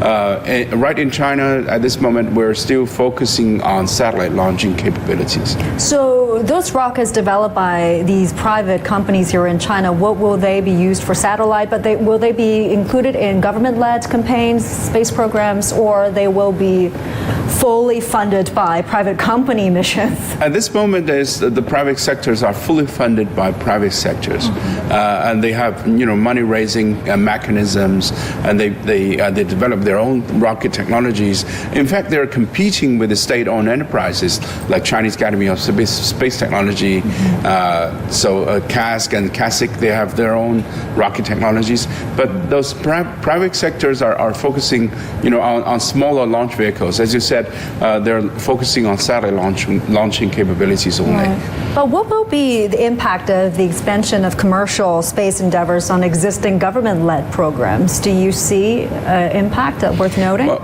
I would say the private sector development is more of a conducive process. It can validate more new technologies, either re-entry, reusable, or engine technologies. Like methane technology, rockets are being tested by private sectors, and that are jointly developing satellite these technologies with the state-owned enterprises. So those are good things and conducive rather than competing. And you can mature some of the technologies using full-funded private sectors, and those technologies can also be used for future missions. So this has always been good things to encourage private sectors to get involved in space programs. Will the participation of private sectors also encourage some of the transformation of what would otherwise be exclusively space technology? Professor Yang, you gave some great examples of what used to be exclusively space technology, but now everyday commodities, and people benefit from the process of transformation. Do you think the involvement, the participation of private sectors will encourage that process? And what exciting transformation could we be expecting in the short to middle term? Well, you know that according to the opinions of the China government, we don't compete with the other countries, so we don't engage in any space race. So we develop our space program only according to our own needs, to develop our high technology to promote our national economy and our daily life. But you know that on the commercial field, you see that they do have competitions between different companies. So these kind of competitions, we can name that as a good competition, because this kind of competition can bring the innovation in technology and also can bring the reduction of cost. So I think it's a good thing to see both state-owned companies and private companies engaged in this field. I have a very special example. You see that the first private company in China achieving an orbital launch come from the Parabola rocket, solid rocket, comes from the Beijing Interstellar Glory company. You all also know that I come from a state-owned company, and I have a payload on board this rocket. So you see that although do have some competitions, but we also have cooperations, because I made the satellites and they made the rocket, so we can cooperate together. So this kind of competition in commercial field, as Yan-Song has mentioned, will be very intensive, but it's a good competition. As I emphasize, it can bring the innovation. Okay, we can just heard from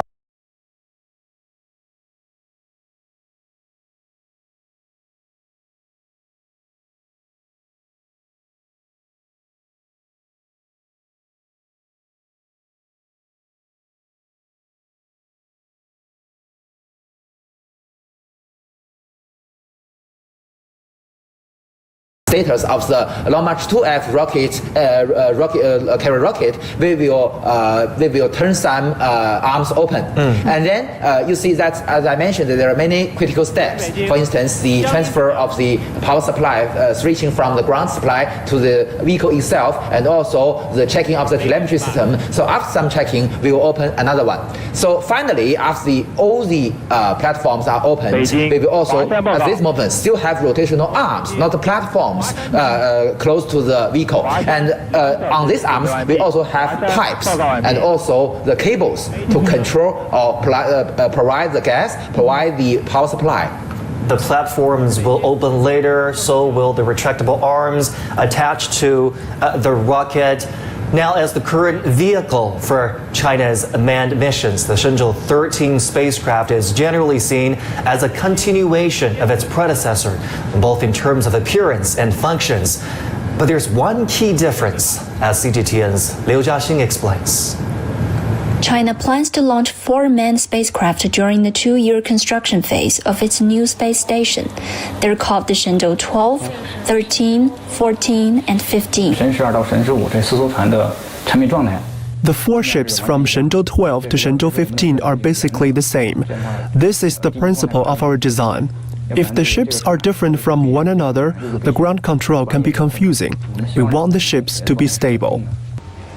Basically the same, but there are subtle differences, as engineers learn more from each mission. Insiders say the Shenzhou 13 spacecraft has an eye-catching new docking method. If all goes well, after Shenzhou 13 spacecraft enters orbit, it will independently and quickly dock with the Tianhe core module from the radial direction. And then it becomes part of a combination with Tianhe core module, Tianzhou 2 and Tianzhou 3 cargo ship. 是它这个直接从发射入轨之后，那么它 The spacecraft will follow the track that's behind and below the station, catch forward towards the radio docking port. After that, it will pitch 90 degrees and then roll 180 degrees so it can go straight ahead. Experts say such flexible docking technologies will provide more room in the space station and help with the remainder of the construction phase. 刘嘉欣 CGTN 酒泉 Satellite Launch Center.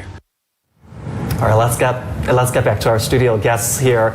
We talked a lot about the possible cooperation and collaboration between private and public sectors when it comes to space endeavors.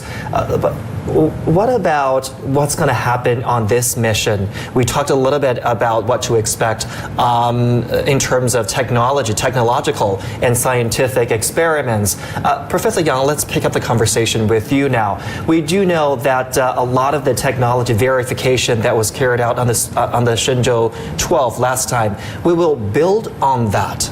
So the experiments that will be carried out this time, how will they differ from the ones carried out on Shenzhou 12 mission, and what new technology will be tested and verified this time? Well, that the Shenzhou 13 mission is the last mission during the technology verification phase. So in this phase, we will test all the technologies which has not been used before. For instance, we have already mastered the crew transportation technology, the extravehicular technology, and the rendezvous and docking technology before the launch of the Tianhe 1. But all these three fundamental technologies of manned space activity, not all the necessary technology for building a space station. For instance, we've already tested the long-term residence in space by the Shenzhou 12 mission, but only 3 months. So this time, 6 months is quite different. Although it has already been tested effective our measures to counter the microgravity influence to the weakening of our muscles, of the loss of bones or loss of calcium, and also the weakening of our neural system. But 6 months is quite different. In the future, that the routinary change of our expedition team will be 6 months. So it is necessary to test that first. Our measures is the treadmill, the space bicycle, and also other things if these kind of measures are okay. And also nutrition is a very, very important thing. We've already talking about the menu of their daily life, but also we should have other restrictions and considerations about the calcium and also the energy in their everyday life. So we must follow the suggestions and those from the ground staff. And moreover, you see that we have also some very complex tasks during this Shenzhou 13 mission. That today's launch, after this launch, it will be the first time for China Aerospace to dock with the space station from a radio docking port or the Earth-facing docking port. This is quite different. That during the years before, we have docked from the front docking port or from the rear docking port. Theoretically speaking, this kind of docking, the approaching spacecraft are in the same orbit of the target. But if you dock from the bottom, because the altitude is different, so theoretically speaking, they are in a different orbit, and this relative position is not stable one. So there is a very critical requirement to the whole approaching procedure from this kind of docking. That during the leaving of the Shenzhou 12 crew, they also partially test this technology. So they perform the approaching process from the bottom, but not dock. So this time we will actually perform this one. We may also notice that although that the only manual dockings by China Aerospace is performed by the Shenzhou 9 crew, Mr. Liu Wang, and the Shenzhou 10 crew by Mr. Nie Haisheng.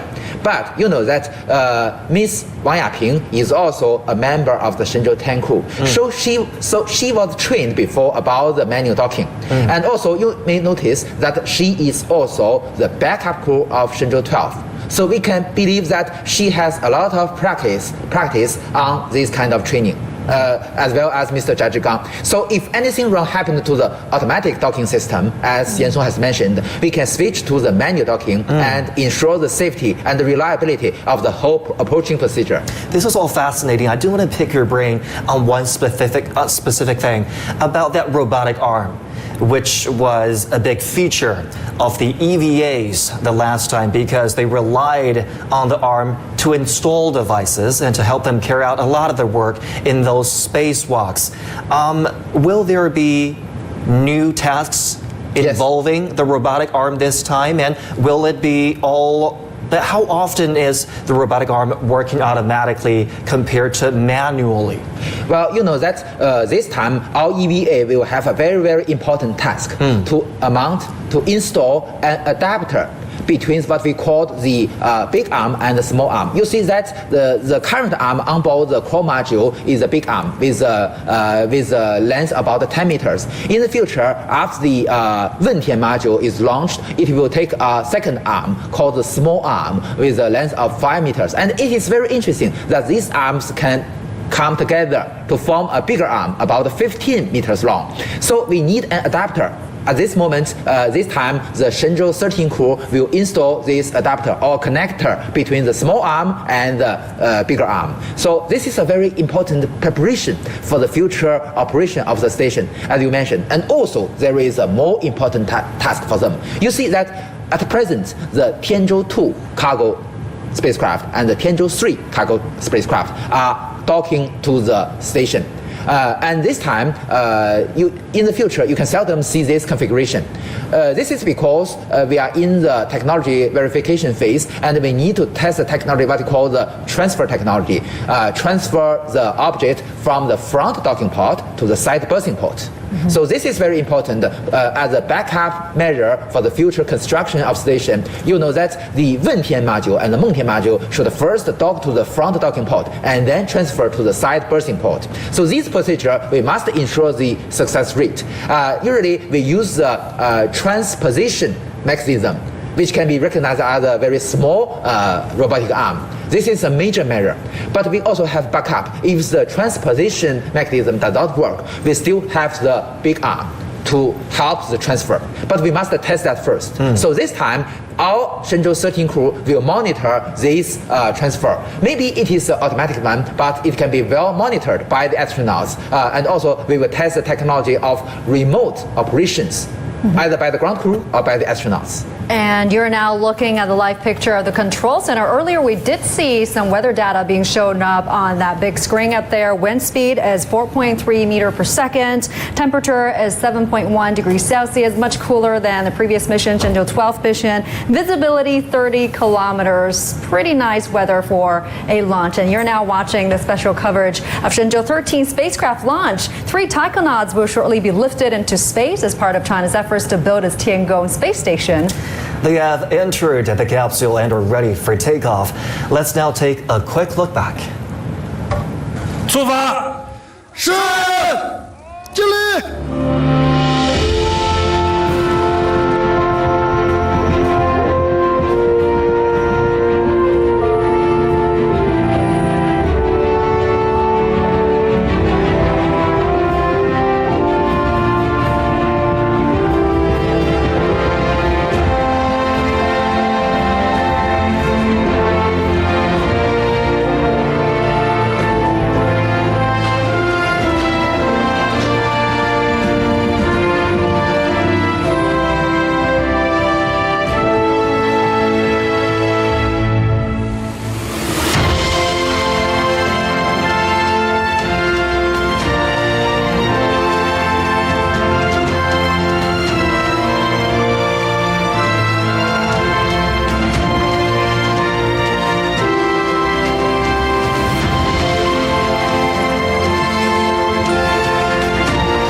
If you're just joining us here on CGTN, you're looking at live pictures there in Jiuquan.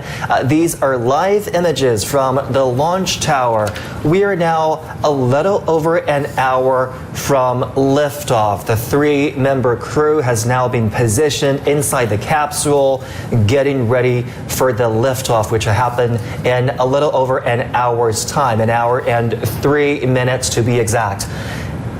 And they will be staying there for 6 months this time. This is a long-term stay, Double right? the time of the Shenzhou 12 crew. And the scientists and engineers have prepared everything.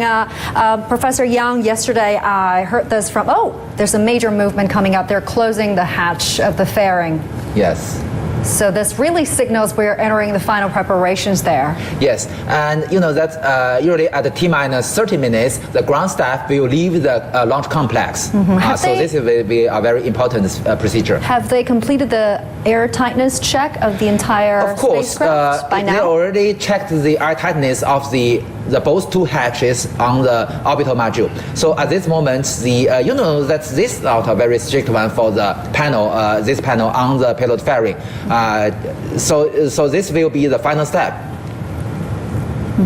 Sometimes the international community sign their fairings off, you know, when they close it. Autograph. Autograph, yes. But after in space, the fairing will be deployed, right? They will be burned off. During re-entry. But for SpaceX, they will recover their payload fairings. Maybe we will do this in the future. They will. So they use parachute. Wow, okay. And a boat with a net, you know, they could catch it. That's fascinating.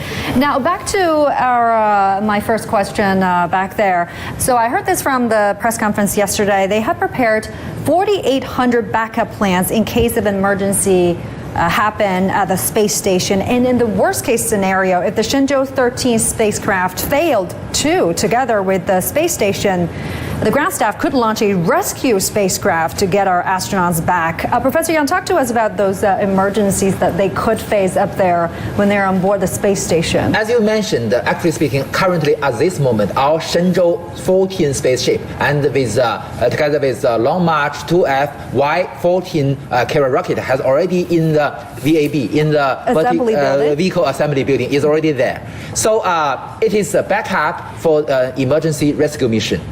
But you know that during the Shenzhou 13 mission in orbit, there are many emergency cases that possibly can happen. For instance, the leakage is the most serious one. So the first thing first, to ensure the safety of the lives of our astronauts. Professor Yang, sorry to jump in here. We're now officially 1 hour from liftoff. As we understand, a 1 hour countdown to liftoff will be announced any time now. Now, if you look at those light pictures we are getting to you, we can see that the first two groups of platforms will very soon be opening, revealing the rocket that will be launched in 1 hour's time, and later we will be able to get a full view of the rocket booster. We'll get all those live images to you as they become available. Let's also bring in CGTN reporter Ning Hong, who is near the launch site. Ning Hong, 1 hour till liftoff. What can you see? What's happening on the ground there? Yes, it's 1 hour countdown, but if you could see the CCTV feeds that inside the launch pad, you could see that there are still engineers doing the last minute checks on the rocket. And now, it's not just the system, and electric system or communication systems. People are using torchlights to check the surface of the rocket. And the CZ-2F rocket is so far the most reliable rocket that especially designed to launch for manned space missions. And so far, it has sent 12 manned spaceships into space, and this is the 13th ship. And also in the meantime, this is the 1 hour countdown. So what is happening, what is going to happen now is that you can see the rotating platform has opened, the upper section has opened, and from now on, the rest part of the rotating platform will open one by one to reveal the rocket. And you could easily identify the rocket from other kinds of modules because it has a pointing head. That is the escaping tower for manned spaceships, and it will help the taikonauts to escape the rocket in time of emergency during the lift-off. And, well, it's a little bit windy now, but according to weather reports, the best window will be 23 past 12 o'clock. That's less than 1 hour now. So we are all expecting, now the taikonauts are all inside the spaceship. And after 10 minutes after liftoff, and the spaceship will separate from the rocket and enter the orbit. And by then, we will know that it will be a successful mission. And that's what I found here. Back to you. Nihal, appreciate that update. We hope to check back in with you later in the program. Now, as we heard, 1 hour to go before China's next mission to space. All 3 crew members have entered the space capsule. Final preparations are underway. Let's learn more about what's happening on the ground with our studio guests. In this 1 hour time, what will they be doing? The pictures show us that they are chilling in the capsule, all strapped in. They still have the manual open on their thighs. What are they doing at this moment? Well, they will perform the audio check several times. This is very important to ensure a very smooth communication between the command center and the astronauts inside the cabin. This is first. So as I mentioned, they also will check when they close their helmet, they will check the tightness of the aviation spacesuit. And also, you know that as you already mentioned, maybe at T-minus 45 minutes, they will check the safety belt. If it is well fastened. And also, you know that at this moment, not only the astronauts are preparing, they have a lot of work to do, but also we have some very critical tasks for the rocket and also for the Shénzhou spacecraft. You know that at this moment, the environmental control and the life support system is already working. So currently speaking, the working of the spacecraft is based on the power supply from the cables connected to the ground.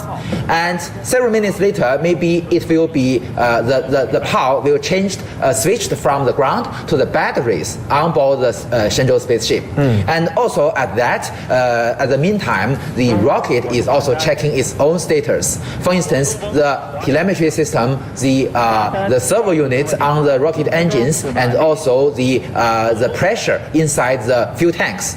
So after this kind of check, also there were some changing or switching of the status. For instance, the power supply, maybe some system from the ground to the vehicle itself, and also and so on. As I mentioned, the last one will be rotated away, will be the arms, which have some service cables and pipes to the vehicle.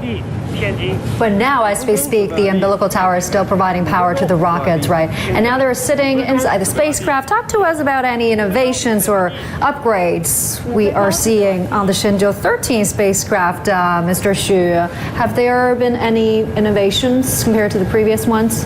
Well, innovations in terms of spacesuit, in terms of electronic components and the power supply systems, and all have been upgraded from the previous version. Of course, we need, like Ye Guangfu have mentioned that the power supply, and also you mentioned it's from umbilical cores, still from the ground, but you need a pretty large battery to provide the power for the astronauts.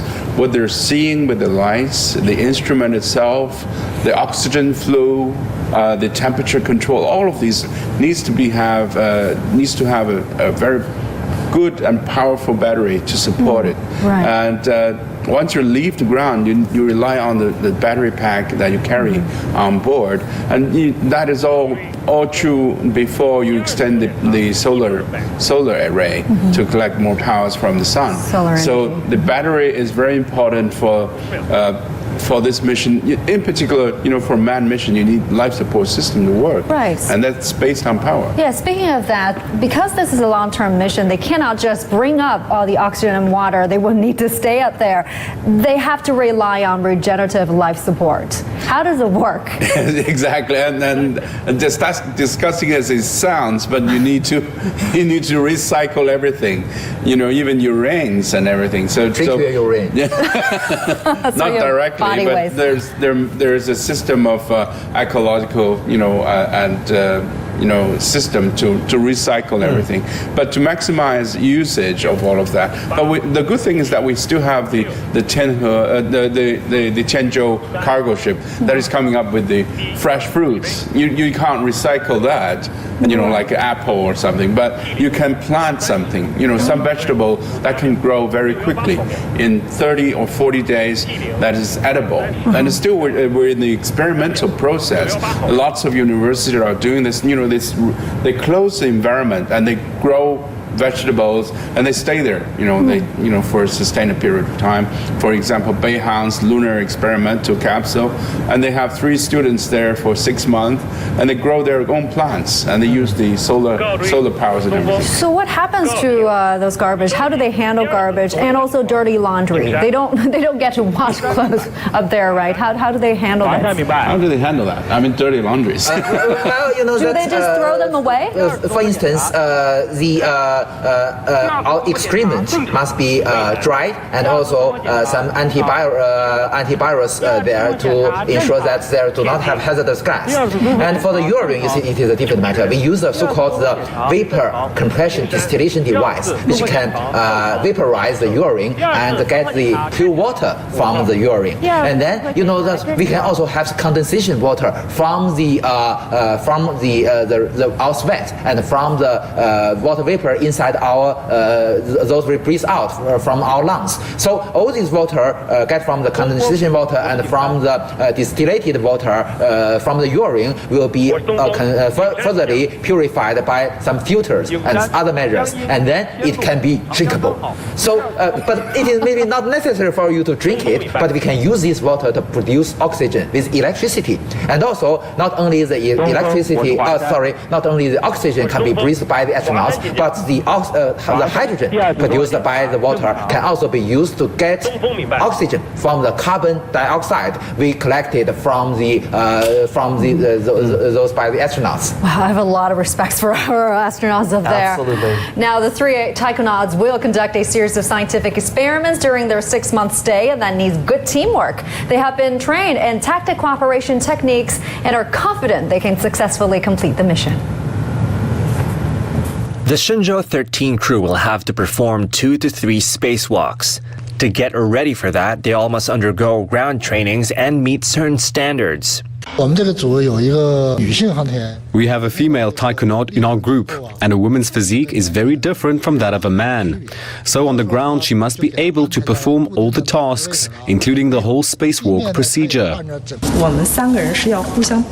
The 3 of us need to back each other up. We all must have the ability to operate the robotic arm or complete extravehicular crawling.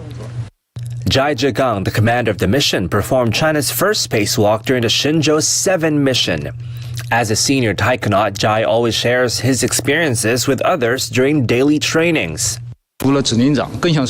Jiuquan is more like a teacher than a commander, and no matter what you do, he always encourages you and gives you confidence and energy.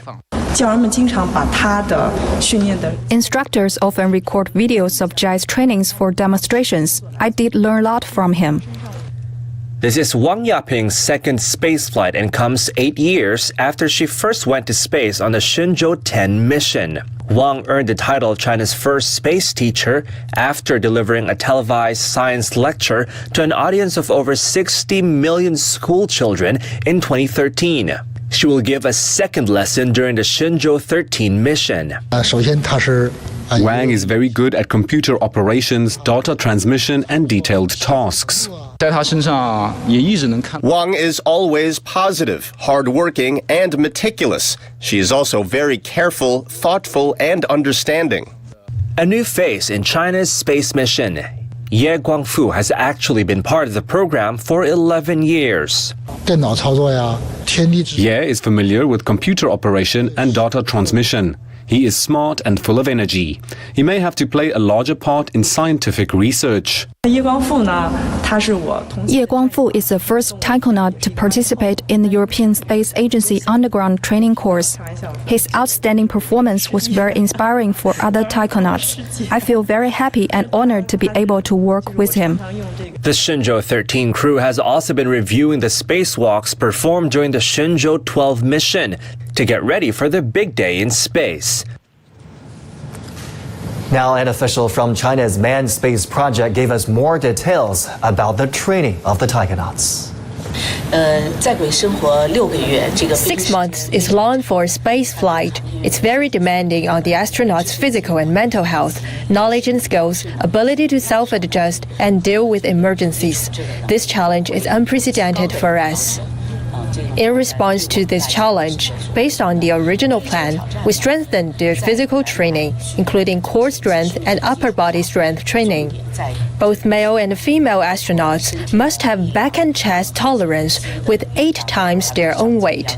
They have also enhanced their abilities to deal with the psychological challenge.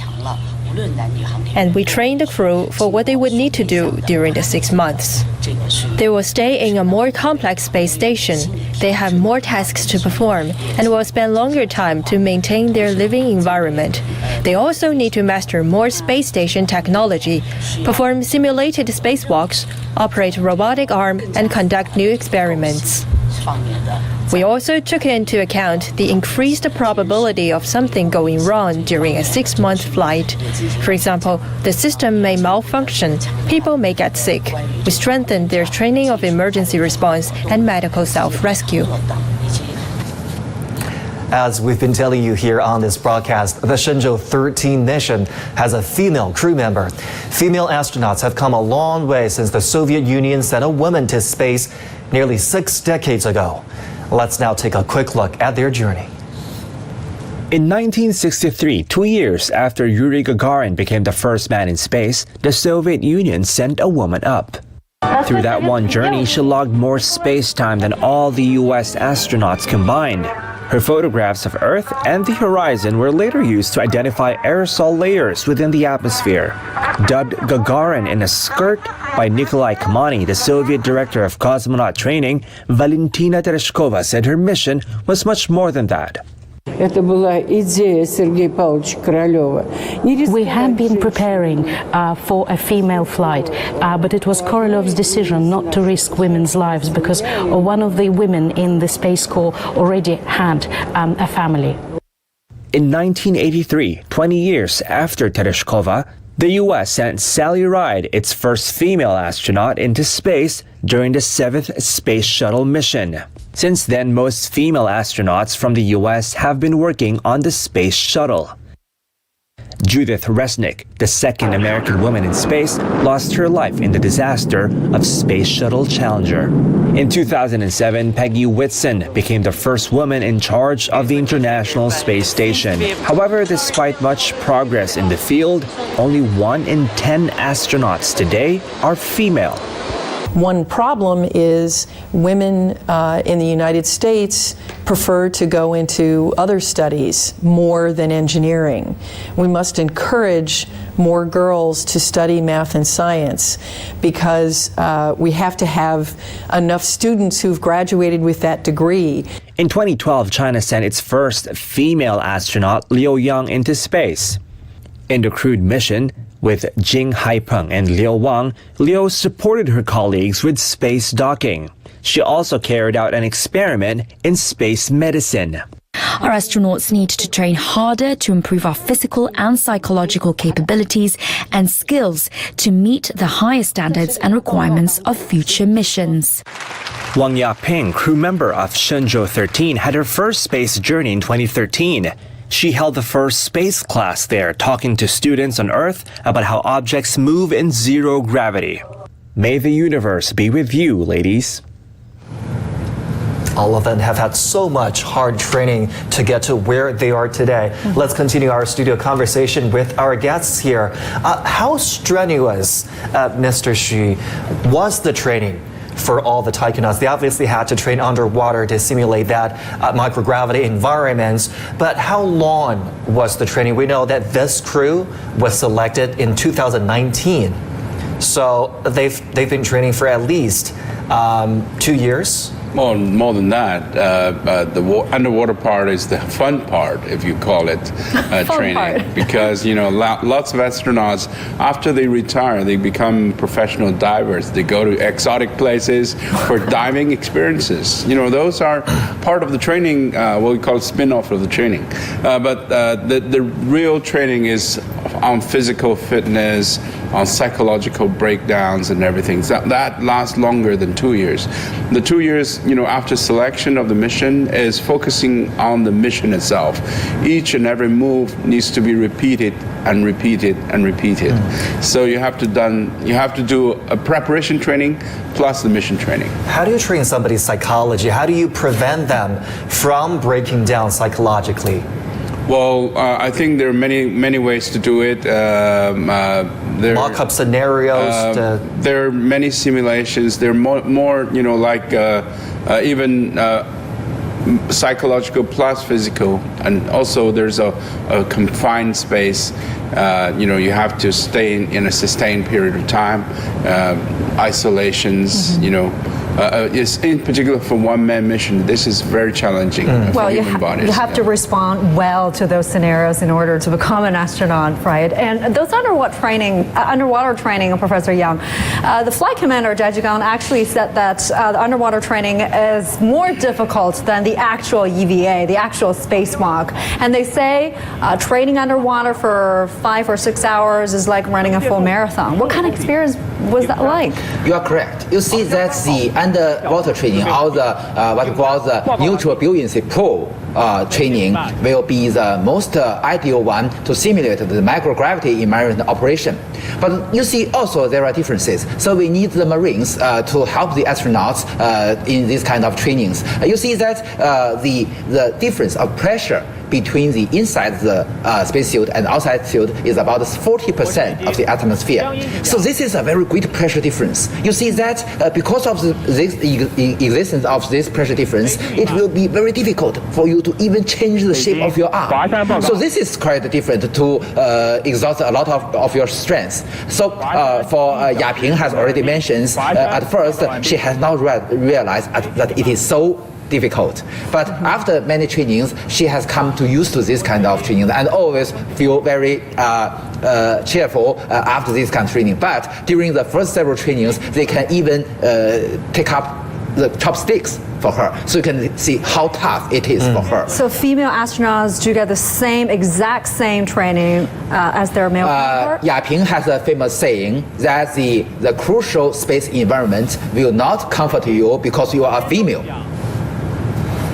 Yeah, there's one question that I really want to ask, because I watched this interview with Wang Yaping, and she said apparently there is a red button that astronauts in training can press. If they can't take it anymore and the training will stop.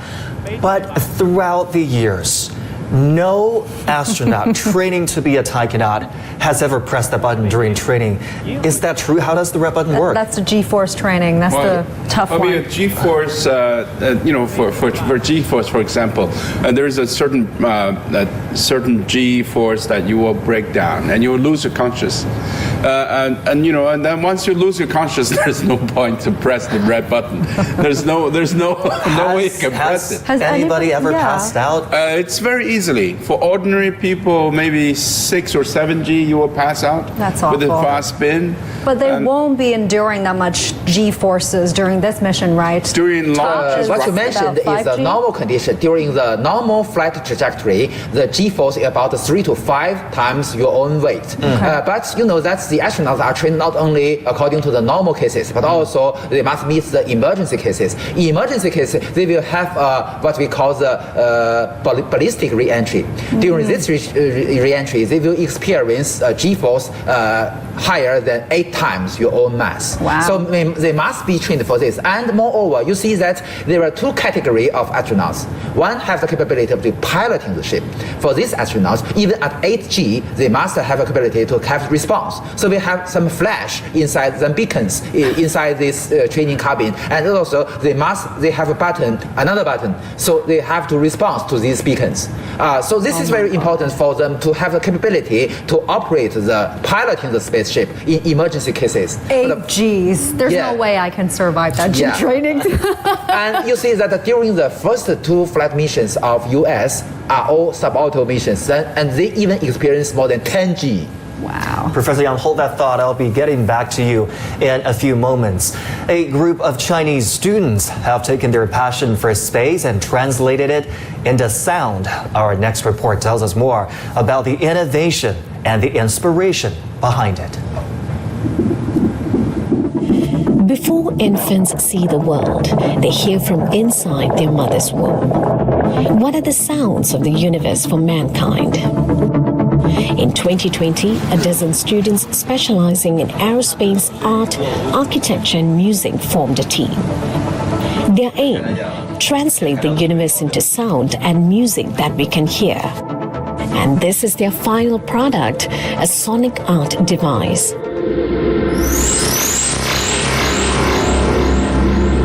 It consists of 2 parts.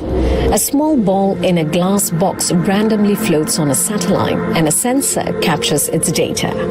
The satellite also collects real-time data of cosmic rays and transmits them to the Earth. A big ball on Earth simultaneously mirrors the one in space. The sound device then converts the cosmic rays into music using a special algorithm. 我们这个项目，它是一个对于太空交互装置，也是中国目前为止第一个尝试着，在太空当中做太空与地面进行艺术交互，包括进行科普的这样一个项目。 The students say they got their inspiration from their childhood. 中国航天从小种下的一个萌芽，它逐渐长大成一片森林的感觉。我还记得非常深刻的是，当时在初中的时候，是王亚平。初中的时候，应该是2013年，航天员王亚平进行了一次太空授课。 然后当时我是在读初二，当时航天员说我们在太空上的时候，其实还是受到了地球的重力加速度大概有7.8左右。然后既然航天员说有重力，那为什么？科学梦张力无限，同学们再见！再见。 For these students, rockets and space are special. 小时候听爸爸妈妈们说，就是天上有一颗星星是中国人的，它就是东方红1号。China became the 5th country in the world. 在那里听过一段音乐。 这么大体积的一个航空器运到上面去，也没有去说，在那里读个新闻联播，而是选择了放一段音乐，然后那个感觉就是很触动我。我觉得中国人很有情怀。我觉得人类本身的进步就是一种最大的浪漫，然后我觉得人类未来必然面对的困境就是地球上的资源枯竭，然后，这种困境使我们必然将脚步迈向更深的星辰大海。我觉得中国航天一直在做的一件事情，就是这种探索未知的精神，它是给我们一种精神力量。这个东西到底能不能成，能做成什么样？到底火星能不能适合人居住？这些东西它不是有一个明确答案的，它是需要来回考量的。那这样一个状态，然后一直鼓舞着我们，这种状态是我比较向往的。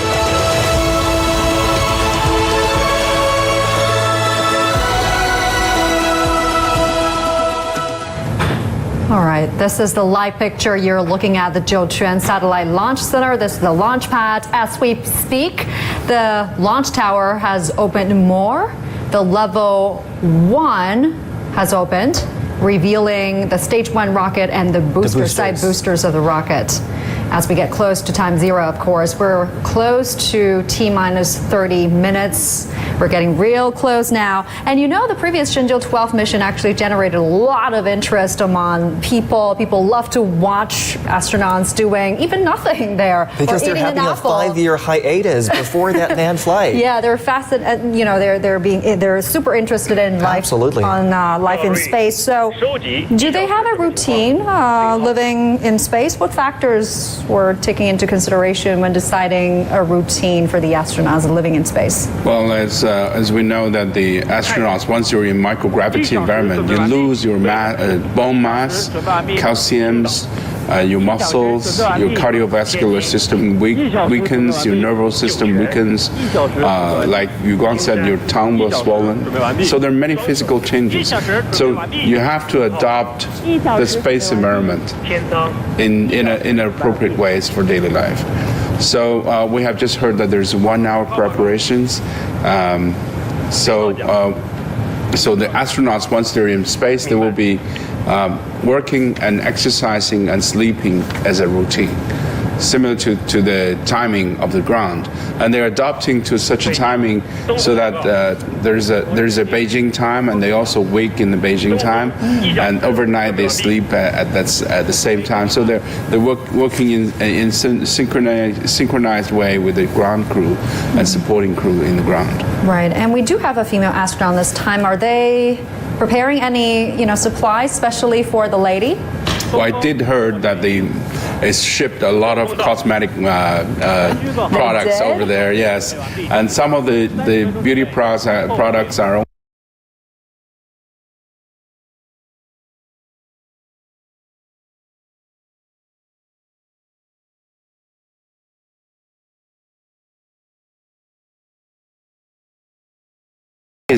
You're off the gravity of the ground, so nothing drags your face down. So you have a natural beauty over there. Yes, you look younger. It's beauty sleep every day for 6 months. And in fact, as Yuguan mentioned, that the blood flow changes. You have more blood on your face rather than foot. But what kind of impact will it have, on their psychological status living there for 6 months? That although the Tianhe is the biggest spacecraft of China, is a volume about 50 cubic meters, but still it is a narrow place for 3 crew. So stay in a very narrow place can cause many psychological problems. That is what we discussed, that to have both men and women in the crew will be easier for us to solve these kind of psychological problems. You see that this is very useful, and it is part of the scientific research. In the future, that the low Earth orbit and the moon will not be the final stop of human being. We will go to the Mars sooner or later. So the one trip to Mars will spend for about more than 1.5 years. During this mission, we will get more challenging psychological problems. So it is believed that we should have both female and male astronauts inside the crew cabin. So before that, we should test this on the low Earth orbit. So the space station will be a very ideal place to test what you mentioned, how to solving the psychological problems. And as we speak, the top level and the bottom level of that launch tower has opened. You're seeing the escape tower looking from afar like a lightning rod, really. But it's 8 meters tall. It's smaller compared to the whole rocket, but it's still huge compared to my height. The Long March 2F, the total length is about 58 meters. And you may notice that the rotational platform on the top has already been opened. And the emergency escape tower has already exposed to the open space. Right. So at a certain moment, maybe several minutes later, there will be validation of the emergency escape. That when the ground staff is on the launch complex, usually it is not allowed to switch on this emergency escape. Sorry to jump in here, Professor Yang. We are 30 minutes away until a liftoff. We should expect an official announcement confirming the countdown. We understand the ground staff are being cleared from the launch pad. This is T-minus 30 minutes. Let's get an update from CGTN reporter Ning Hong, who is near the launch site and who is watching all these developments on the ground there. Ning Hong, what are you watching now? What is happening?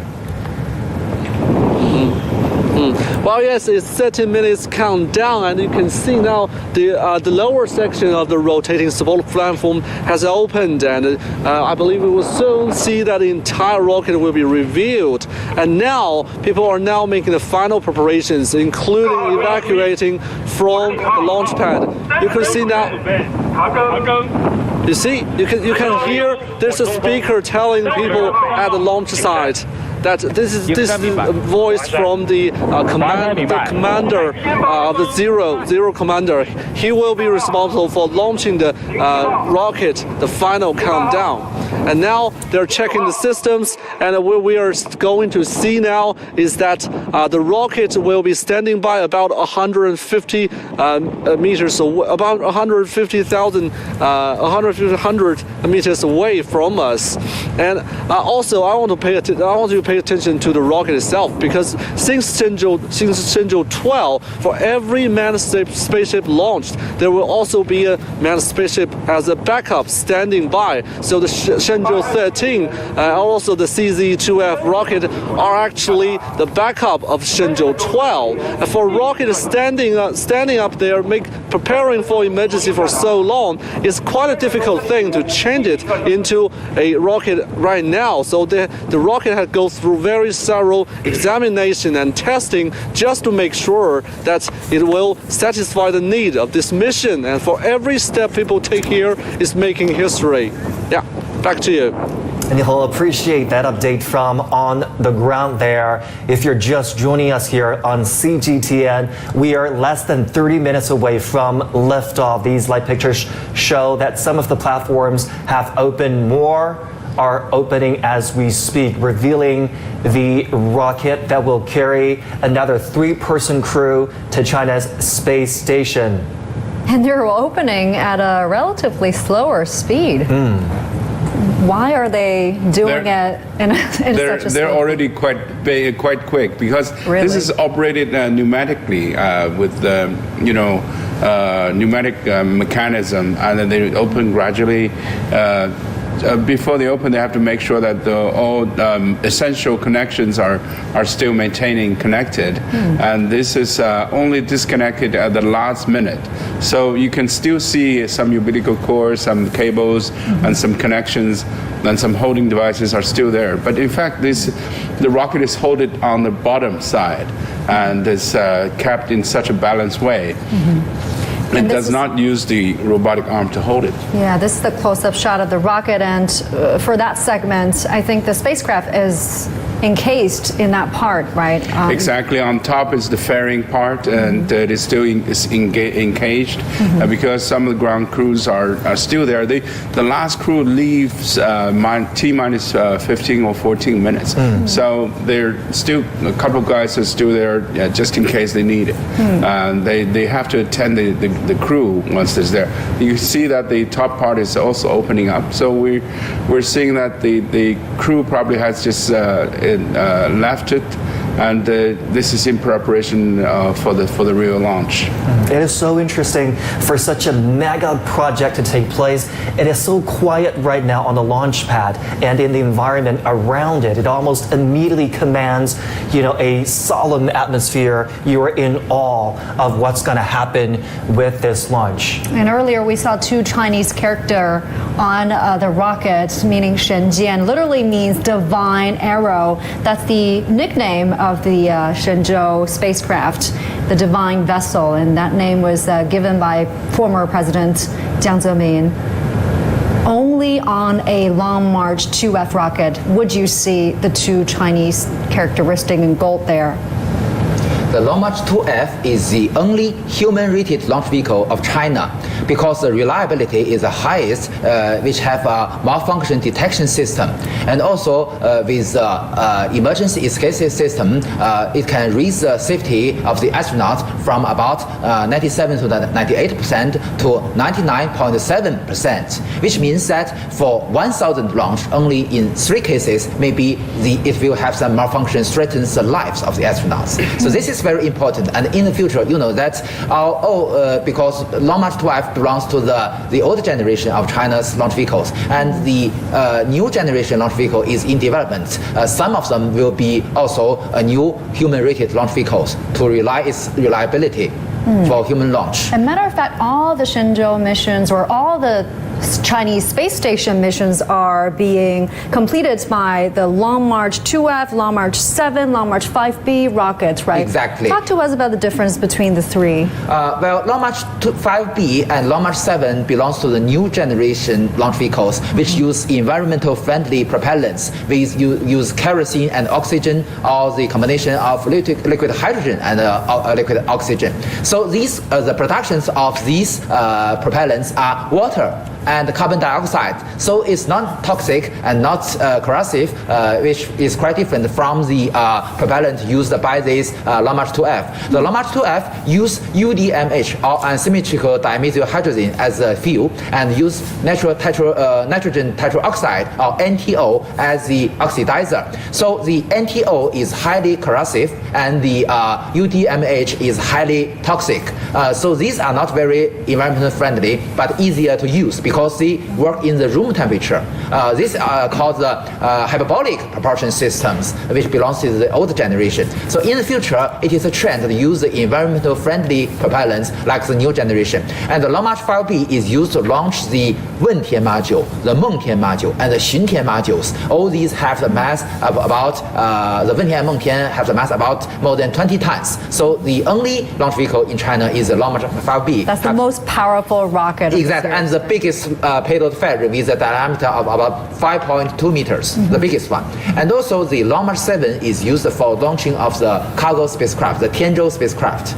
So it is very powerful and also can have a capability about 13 to 14 tons to the low Earth orbit.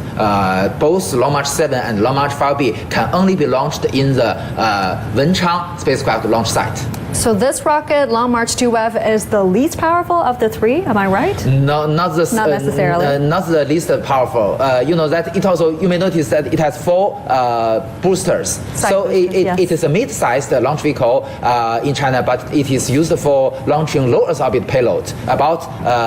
It has 2 versions. For this launching a crewed spaceship, the capability is about 8.1 tons. For those launching, for instance, Tiangong 1 and Tiangong 2. Okay, the capability is 8.5 tons because you don't have an emergency escape system.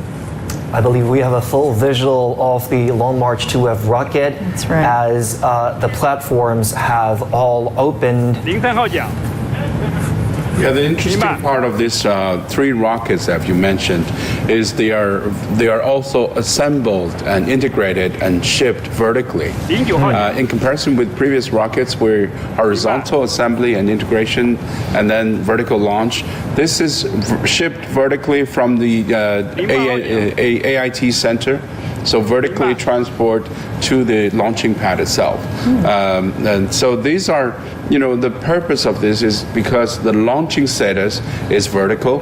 So every component, every subsystems has to be vertically viable before launch. So this is maintaining the same status as we prepare to launch it. So this is more safe and more practical in the international community. So this is a common practice. Yes, it's common practice in even in Europe and US because vertical assembly is more closer to the status where you're going to launch it. And that's what Yansong mentioned, we call this triple vertical mode. The assembly them vertically and transfer them vertically and launch them vertically. So the triple vertical. But for the Long March 7 and Long March 5B you mentioned is called the new triple vertical mode because not only these procedures are vertical, but also the connection, because there is a very small service tower on the mobileable platform. So all the cable connections and the pipe connections are also do not change in the VAB and in the launch pad. So this is more convenient for usage. Well, the first Long March 2F rocket was actually launched in 1999, right? Exactly. Have there been any upgrades? Of course, there are many upgrades every time. You see that at that moment, our launch vehicle is the maiden flight is to test the whole the launch complex and compatibility with the launch vehicle itself and the test vehicle Shenzhou 1. but only after some improvements in this launch vehicle, we can launch Mr. Yang Liwei into orbit in 2003. After that, we also have some improvement in the, for instance, the inertial measurement unit, and also with the telemetry support system. You know that during the early launches, we still don't have the Tianhe data relay satellite. Today, we can have the Tianhe data relay satellite, which can provide us greater coverage of the telemetry support. So this is quite different, and this is very unique, very helpful for ensure our safety. It's T-minus 19 minutes, 53 seconds. We're getting really close. I mean, how reliable can we say this rocket is? A few upgrades have been made to the Long March 2F rocket to improve reliability and safety of a launch recently. Mr. Xu, talk to us. What are they? Yeah, I mean, once you have a safe and working system, you don't tend to change it and upgrade it, periodically. You tend to freeze the status, hardwares and softwares. There's a saying, if you upgrade a software in one point, there's a 15% chances you get a fault alarm or fault, bad part in other parts. So it's a complete system. Once it's completed, technically you freeze that status, and this is why we're still using the same fuel system. UDMH, nitrogen tetroxide, are not so friendly. Toxic, corrosive, but it's safe and it works in room temperature. And once it automatically combusts without even ignitions. So there are many things that we tend to freeze it and not to upgrade it. Maybe we develop a new system, and like a new generation capsule I've just mentioned, need a new launch vehicle that will have another system. Like Yu Guang said, this is a only human-rated launch vehicle and needs to be maintained in such a stable way that safety comes priority, not propulsion, not a powerful engine. This is 8 metric ton capability to low Earth orbit in comparison with Long March 5, which is 25. So safety has been considered as priority. At this stage, the 3 taikonauts have pretty much finished up everything in terms of preparation, right? We've seen visuals of them positioned in the capsule. They still have that manuals in their hands, but they're not reading it anymore. They are waiting for that final moment before liftoff. You may notice that although the rotational platform has already turned over and we can see the whole launch vehicle, but still you may notice there are some still arms close to the vehicle. What are those for? These arms have the cables to have the signals. We can get every important telemetry data from the launch vehicle and from the spaceship, and to check if everything is okay. And also we have power supplies to the last of some critical systems, for instance, such as the control system. And also, you see that we can also provide gas to the pressurization system. At current stage, all the fuel tanks of the Shenzhou of the Long March 2F is pressurized and is in the right pressure. Also, this pressure is well monitored. So only in the last several seconds we can see the rotation of these arms. You'd also talk to us about this mission. What are the most difficult parts? Mr. Xu earlier mentioned this is more like a renovation mission rather than a scientific experiment mission. Is that right? In this mission, you know that this will be the first female EVA of China. We have already carried the third EVA spacesuit by the Tianzhou 3 cargo ship to our station. This spacesuit is dedicated especially for Yaping. So it is smaller than the former 2 EVA spacesuit. So this time Yaping can be very comfortable. I can still remember that that we only have limited numbers of training spacesuits near the neutral buoyancy pool. So every time that Yaping's feet is smaller than his male colleagues. So she needs some adaptations. Sorry to jump in. We have to mention that is now T-minus 15. T-minus 15 minutes ahead of launch. And ground staff have been evacuating from the site, meaning that all preparations have finished. We're entering the final stages there. Yeah. It is pretty quiet. Nothing much going on in the comm system. I suppose they have finished all the final status checks by now. Actually speaking, everybody is busy now. That's the launch procedure. Yeah, an official announcement confirming the countdown of 15 minutes. We're 15 minutes away from liftoff. Just bear in mind that after ignition, it takes only 8 minutes. Yeah, it's a pretty short flight. That's the launch procedure is coordination of a big system between many systems. So you may notice the voice between the zero commander with other systems. For instance, the ground stations in other places, either in China or outside China. And also we have space tracking ships on the Pacific and the Indian Ocean. So all these systems must be in a very good condition. You see the ground crews are leaving, so that's the last crew that leaves the launch complex. So after this point, no ground staff will be at that launch power. The rocket is fully armed and it's ready to be ignited. So very dangerous at this moment, as Yuguang mentioned, there are more than 400 metric tons of fuels and oxidizers on board. So it's like a bomb. It's a violent energy exchange. Yes. So there will be no staff in a radius of how much? Well, this last group, because the control center is about 7 or 8 kilometers away from the launch complex, but launching witness can be done 2 kilometers away.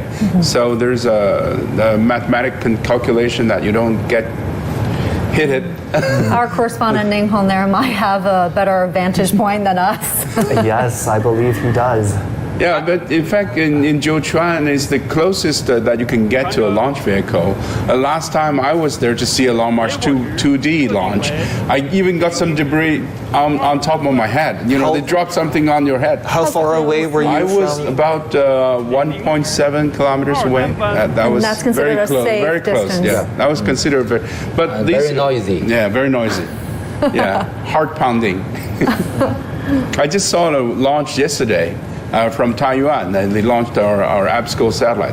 And also it's very shocking if you're one kilometer away from... Well, the final ignition time has already been confirmed. And it's down to the seconds, right? Yeah, correct, down to second. You know that the trajectory must be carefully calculated several times and updated, because we should consider the relative position with the launch site and also our Tiangong Space Station.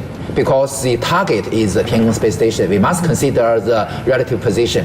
And the basic requirement for the launch vehicle is to, when it comes into the orbit, it must in the same orbital plane with the Tiangong. Because this is the most important requirement. But usually they are in different places. So that is why we choose a lower orbit than the Tiangong. So because in a lower orbit, it can rotating around the Earth faster. So the Shénzhōu spaceship, after it coming into orbit, will be the chasing vehicle, chase the Tiangong Space Station within several hours. And then when it's chasing up, it can dock with the station. And remember last time we were covering the launch of Tianzhou 3, you mentioned that launch window was a narrow launch window instead of zero launch window. What about this one? Yes, this is also today we use not the zero launch window any longer, because the technology has been improved. Now we can choose a narrow launch window, which provides the possibility, feasibility to other systems, but with a more strict requirement to the launch vehicle itself or to the algorithms and the control system. But for now, the rocket is expected to launch. They are aiming to launch the rocket at 23 minutes, 53 seconds past midnight Beijing time here. It's down to the seconds. It's a very precise window of opportunity. There you have it. That's been meticulously calculated, as you heard from our guest, Professor Yang Yuguang, in the studio. We are now about 10 minutes away from liftoff. you know that it is very interesting that China and other countries use different definitions. In our China, the time zero means ignition. But for US, for instance, for the launch of space shuttle, the time zero means that the lift off. So the ignition is just several seconds before the lift off. There is a narrow gap there. Yeah, but the number is very important. What we call the root parameters that you change, you calculate a lot of things according to it. The trajectories, the inertials, many things that navigation is based on this exact timing. Again, live pictures from inside the capsule where the 3 taikonauts have been seated and are bracing for liftoff. A nerve-wracking moment, actually, Absolutely. for us who are watching. I mean, my hands are getting sweaty right now. My palms are getting sweaty just watching this. We know we've done this before. We did this only a couple months ago, but still it gets nerve-wracking every time with the countdown. And it gives me goosebumps every time I watch a rocket launch. Yeah, you can imagine that there's a huge team behind the astronauts. You see 3 astronauts, but the ground crew, the control center, the Beijing center, the TTNC boat, their whole team of ground control systems, observations and tracking and controls. There are thousands of people that are currently working, just like we are, to see the historic moment. You know, there might be just the 3 of them right now on that pad in that rocket, but they're not alone. And they know this. They know that they have the backing of an entire team. Yeah, they're relying on the team to get them out there safely because things are basically out of their hands by now. There's nothing much they can do. As Professor Yang mentioned, this is a system engineering program. You have a rocket system that we're going to see just going to be lighted up, but there's also 7 other systems that you don't realize very easily, like life support system, astronaut system, recovery system, TTNC system, and they're complete system that has to work simultaneously to make this work. Everything has to go right. Everything has to come for a successful mission. Yeah. For that to happen. Is that the moon we're seeing? Yeah, I think so. Quite a clear sky. We can see the moon. Yeah. Good visibility. Like I mentioned, 30 kilometers for the visibility. Yeah, Qiuyan, you've been there before. You know that, especially in summer, the sky of the Jiuquan Satellite Launch Center is really clear. Majestic. And we can even see the Milky Way there. The stars, the moon. I think the site is chosen for its seldom precipitations. There's not much rain there, so you see clear skies.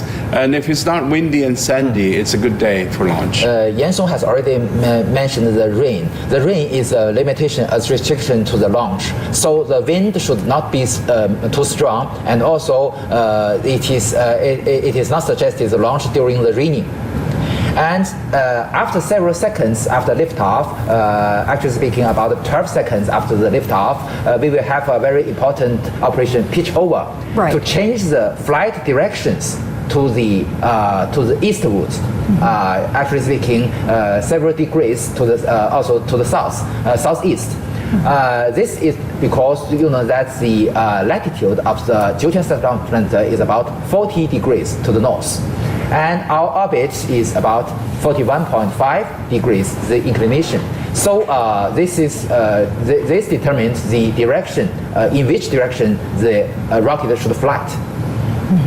So, we often discuss weather conditions on the day of the launch. So the most important thing is it no precipitation, as no thunder, no thunderstorms. No thunderstorms. Okay. Not much strong wind, it's particular side wind, otherwise, it'll blow it off. And that can be predicted as they determine the day to launch? Their meteorological service system that is just for this space. But how accurate is that? It has to be very accurate. Yeah, it has to be very accurate. The weather forecasting system is a very important part of the what we call the launch site system. And that's the not only the wind speed in the troposphere, but also in the stratosphere must be in a very strict limitation. This is T-minus now 5 minutes ahead of launch. Soon we'll hear the call out from the control center. And you can see the face shield of these astronauts are still up. I suppose they will close the face shield momentarily. And the robotic arms are still attached to the rocket. Yeah, they're still open their face shield because they can still communicate minutes before the launch. And like you have just mentioned, they're holding a book in their hands. And you can notice that it's still on the first page. I mean, it's a thick book for 60 days, maybe, not just for launch. So for every day, probably they have 1 or 2 pages that they have to conduct. Usually several minutes. Okay, T-5 minutes and counting. Usually several minutes before the launch, also the ground commander will also confirm whether the astronauts are okay for the launch, go for launch. So they will also check their own status, not only the ground staff. So if anything wrong happened, they can halt the whole launching procedure. Yeah. They're doing something now. They're fixing their safety belts. Fold their legs. They cannot stretch it anymore. So this is the bracing position. The basin, it is like the basin, the they seat. Are putting down the shields, are they? Yes, they're tightening fastening their seatbelt, I think, seatbelt, and they're in the folding position. You know, before that they were stretching their legs, so this is T-5. That means that they have to be ready and helmet down, I think. That's the live picture of the Beijing Aerospace City. Officials there are watching. There you see Vice Premier of China, yes, Han Zhong there. Top Chinese officials are watching the launch from control rooms. Chinese Vice Premier Han Zhong and the Vice Chairman of China's Central Military Commission, Xu Qiliang, are at the Beijing Control Center, while CMC Vice Chairman Zhang Youxia is at the Jiuquan Launch Center.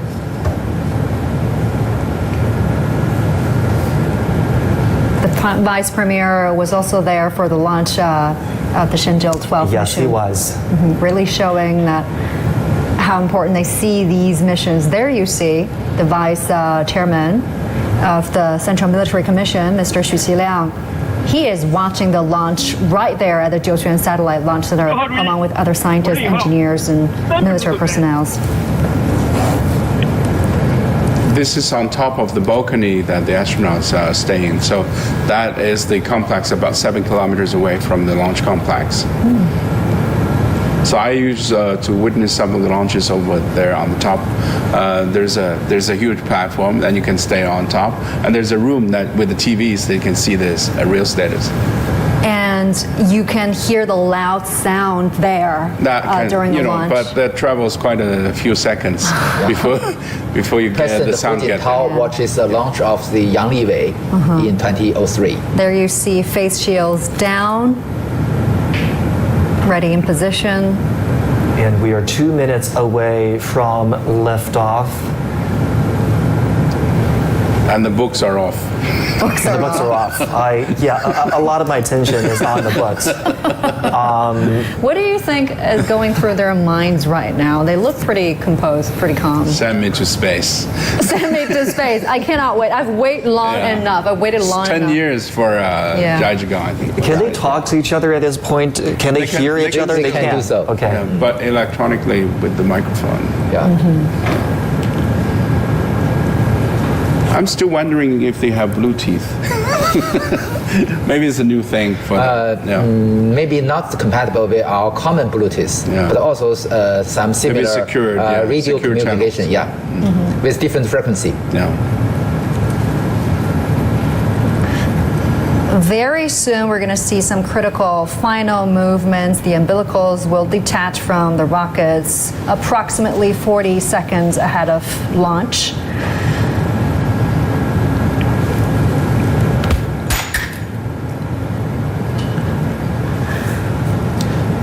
The water will be poured at the bottom. Yeah, that's the call out T-1. Countdown. An incredible moment to witness. Yeah. This is the moment. Truly a magnificent view there. 50 seconds. 50 seconds. never gets old. And there you have it, the opening of that retractable robotic arm. The arms are opened. The rocket is completely on its own, ready to take off. 30 seconds till liftoff. Looks like a moonshot. Ready. 20 seconds away.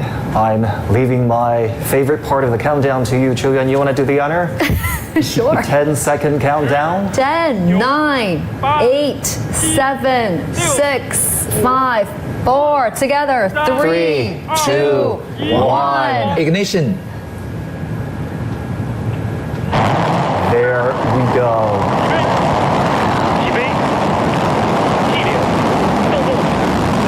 You see some white boards falling off. Is that considered normal? That's Yes. protection That keeps the temperature. shield, right? Insulation.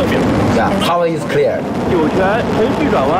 right, we're going to see a number of critical stages throughout the flight. We're going to be walking you through each and every one of them, starting with the pitch over. That's the moonshot. Very soon. Yes. So this is a camera mounted on the carrier rocket. View of the side boosters. If everything goes right momentarily, we're going to see the jettison of the escape tower, right? No, yes. About 120 seconds. So that's the first critical movement we're going to see. Exactly. This is the infrared view of the rocket. Yes. Everything is going well. The taikonauts look fine to me. They are experiencing the G-forces now. How many G-forces are they enduring for now? The maximum is during the separation of the first stage, about 3 to 5 G. All right. So this tends to be a period where they can experience discomfort in the flight. Yeah, as you mentioned, the G-forces are together with the vibration. A movement what we call a pogo, which is up and down movement, faster and slow, like up and down. So that pogo is very uncomfortable. Yeah, that is because we use the liquid propellant system. Right. We're about 90 seconds into the flight.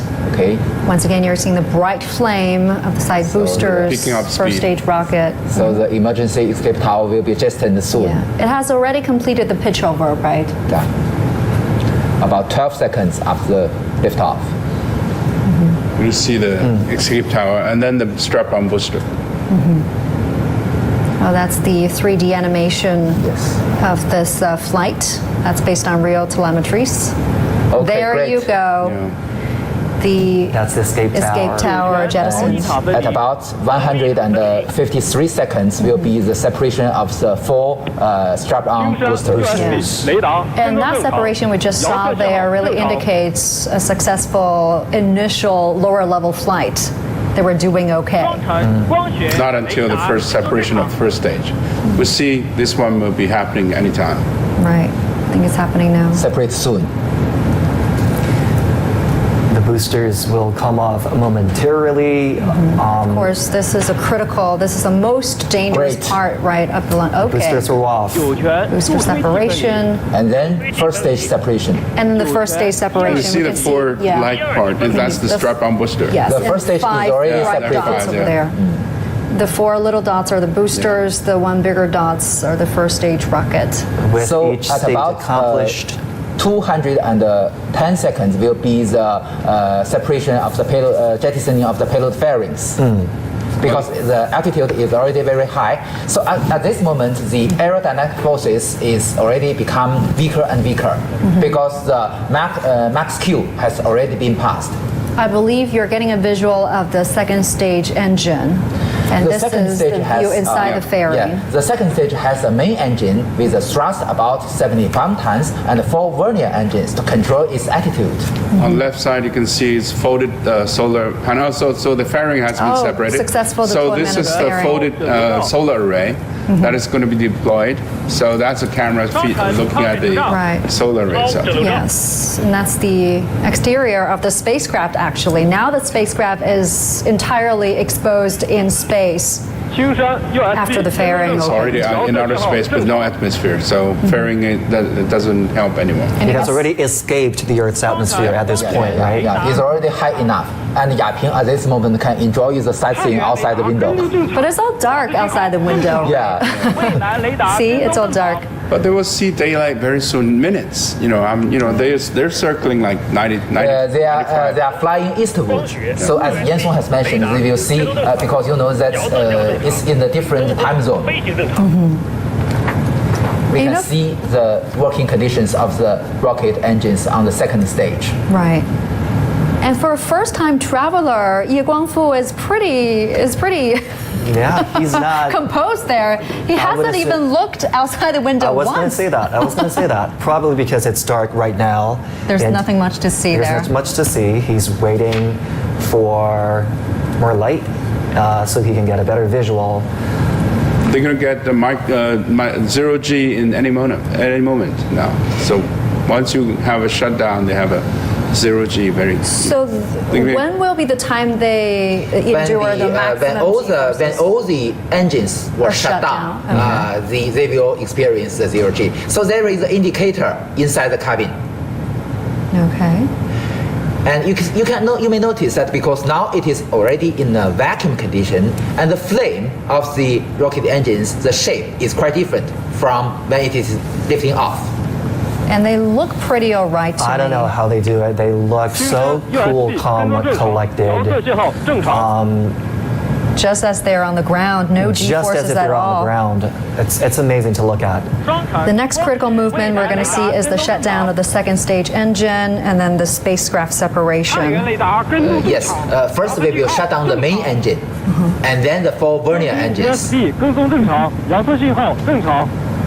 Is there anything that the astronauts can do to offset the effect of high G-forces? At this moment, as we mentioned, it is in the normal procedure, so the maximum G-force is only 3 to 5. So they have the capability to monitor the status of the spacecraft. And we can see from the animation just in the previous video that shows the radio beams of the ground stations to the vehicle. And at this moment, the videos we can see of the camera is downloaded to the ground stations. So the ground staff can also monitor the working conditions of the rocket engines. And Flight Commander Zhigang is sitting in the middle, Wang Yaping over there, picking up her manual, taking a look at it again. The book again. So I think the newcomer is testing when to have this 0G, and he's so ready. Well, that's the fun part, yes. But with the 4 or 5 Gs, it really doesn't affect too much the human bodies. You get the adrenaline, this thrill out of it. But the human body can That's the ultimate adrenaline thrill. That's the ultimate adrenaline That is, rush. for sure. The maximum human can take is 12 or 13 Gs. And even more so for the first comer, for the first time traveler, Ye Guangfu, right? He's done years of training, but this time he won't be flying in a simulator no more. This is the real deal. This is the real deal. And only in the real flight he can experience both the G-forces and the vibration. Looks like we have a good burn of the engine, and the telemetry tracking is good. We're going to have a shutdown in a moment. Oh, we're hearing the call out. Okay, the main engine has shut off. Second stage shut down. Now you can see the vernier engines, the 4 vernier engines are still working now to adjust its trajectory to ensure the accuracy of the orbit. I keep looking if they are having any kind of communication, because I would imagine that the 2 veterans would try to talk the new one through it. They would comfort him, but that's not happening, which shows that you have real confidence. Complete trust they have complete in him. Trust and confidence. The post of the WeChat movement of Yaping has showed this. Support your opinion. I'm sure they have plenty to talk in the coming 6 months. And her daughter also comes to the Jiuquan Satellite Launch Center for her mother. To watch the launch, wow. Yeah. What a proud moment. And this is the view of the solar panel still folded outside the spacecraft. Later we will see the deployment of that solar panel indicating a successful launch mission. And that is usually the time we can hear the loudest cheerings and applaudings from the control room. Yaping also shows pictures of her daughter Zhao Yunxi in her WeChat moments of her daughter's daily life, like other young mothers. At the end of the day, she's just another mother. Well, she's such a great inspiration for the girls out there, right? No a doubt. mother, a great wife, and also Can you an imagine excellent if she gives astronaut. another space-based lecture to all the young Chinese students looking up to her? Yeah, That would be a 8 years. huge inspiration. Yeah, 8 years I after the believe. first time she gave the lesson, that was watched by over 60 million children. Imagine that. Okay, that's the successful spacecraft separation. Okay, that 3D animation is showing you the spacecraft flying on itself. It's a three-part module, a three-module spacecraft, as you can see. On your right is the orbital module. In the middle is the re-entry module where the 3 astronauts are sitting. On your left is the service module. Right. Opposite. So the next critical step will be unfolding of the solar panels. Zero G, as they're enjoying now. Oh, this is the microgravity. Is already in the microgravity environment. Floating time. So this is first time Mr. Ye Guangfu experienced it. So there are no pens around this time. I believe that the last time we saw some pens floating as soon as they hit. Oh, there you see. Floating manual is playing with that's it. a zero G indicator. That's the point of the book. Whose book is that? Ye Guangfu. Okay, so he's showing off. Yeah, he's showing off. Now he is a little bit. Now he is a naughty boy. Now you want the pen? Now, the minute it asks for the pen What is picture happening. do you want? Yes. So he has fulfilled his dream to come into outer space. You can tell who's the new person among the crew. I mean, look at the other two. Well, you see that Mr. Ye Guangfu is the 4th astronaut of China coming into orbit of the second batch of China's astronauts. But it is very unique that that usually we do not release the names of the astronaut before their flight missions. But Mr. Ye Guangfu is an exception because he attended the trainings in Europe, the cave trainings. So his name is well known by Chinese and Europeans. And China has only selected 3 batches of astronauts so far, right? Yes. So Ye Guangfu believed to the second batch. The second batch. That was being selected when? In which year? About maybe More than a 10 more decade years ago. before. 15 years. Yeah. So none of the other members, except for Ye Guangfu from that second batch, Mr. Chen Dong, Mr. Tang Hongbo are also, and together with Yaping and Liu Yang, all these belongs to the second batch. So now we have, So now we have 5 astronauts who have belongs to the second batch coming to orbit. Okay. Oh, you are seeing the 3D animation showing you the deployment of solar panels. We're waiting for the final confirmation. Oh, that's the call out there. Successful deployment of solar panels. That's Chinese Vice Premier Han Zheng there, and also the Vice Chairman of China's Central Military Commission, Xu Qiliang. They are watching there at the Beijing Control Center. That's earlier. This is the Jiuquan Satellite Launch Center. This is the control room. Once again, they're all watching this very closely. There you see Mr. Zhang Youxia, the Vice Chairman of Central Military Commission, watching at the Jiuquan Satellite Launch Center.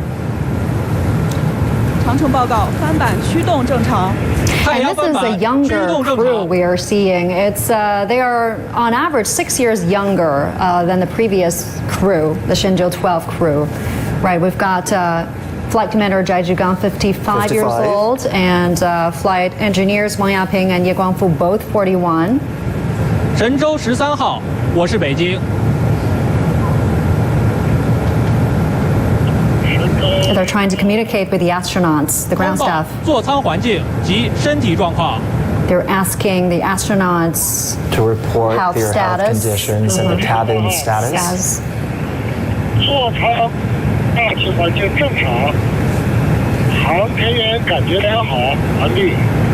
That's the voice of Commander Zhai Zhigang saying that the taikonauts are feeling fine, he and his colleagues, and cabin status is normal. It is always the duty of the commander to report the status of all the crew members after it comes into the orbit. So what's going to happen next?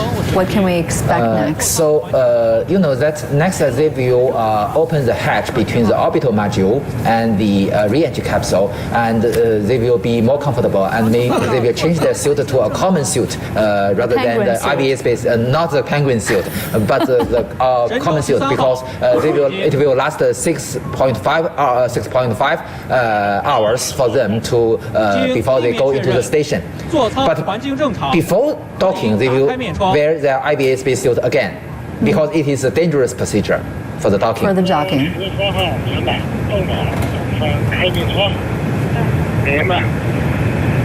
There seems to be increased communication. Oh, they're opening up their face shields. Getting a feel of the microgravity environment, stretching their legs for a bit. And the book again. The book again. I can't believe they're still reading the book. I mean, they have to follow the procedures, yes. I would love to get a look at that book and what's in it. Usually the successful deployment of solar panel indicates a successful launch, and we're standing by for that official announcement. That's great. From the launch center confirming this is a successful launch. And also we should check the orbital parameters to see if it is accurate enough. Only in this case we can the ground commander can announce that it is a successful launch, because the accuracy of the orbit is also very important. 根据北京实时轨道与遥测数据监视判断，神舟13号飞船已进入近地点高度200公里， This is a replay 远地 of the 点高 send-off 度 ceremony. 356公里，倾角41.3度，周期1小时30分钟的预定轨道。北京出轨根数 This is a playback of that send-off ceremony earlier today. 东风。 It was yesterday Beijing time. A couple hours ago. Before they were transported to the launch pad. As we have just heard from background, that the parameters came up. The inclination is correct, 41.3. And then the apogee and perigee has been 200 kilometers and 360? 56. Yeah. So that is a elliptical orbit. And then in the far point, the closer point is 200 kilometers to Earth, and far point is very close to the station. So that requires another short burn, and then we'll be able to connect with the station. Because the average altitude of this orbit is lower than the station, so it's rotating the Earth faster than the station. As I mentioned, it can chasing the station and become closer and closer, and finally dock together. So they are now flying orbit. Do those data sound all right to you? It's a good start. It must be within a margin that accurate enough for the orbit maneuver.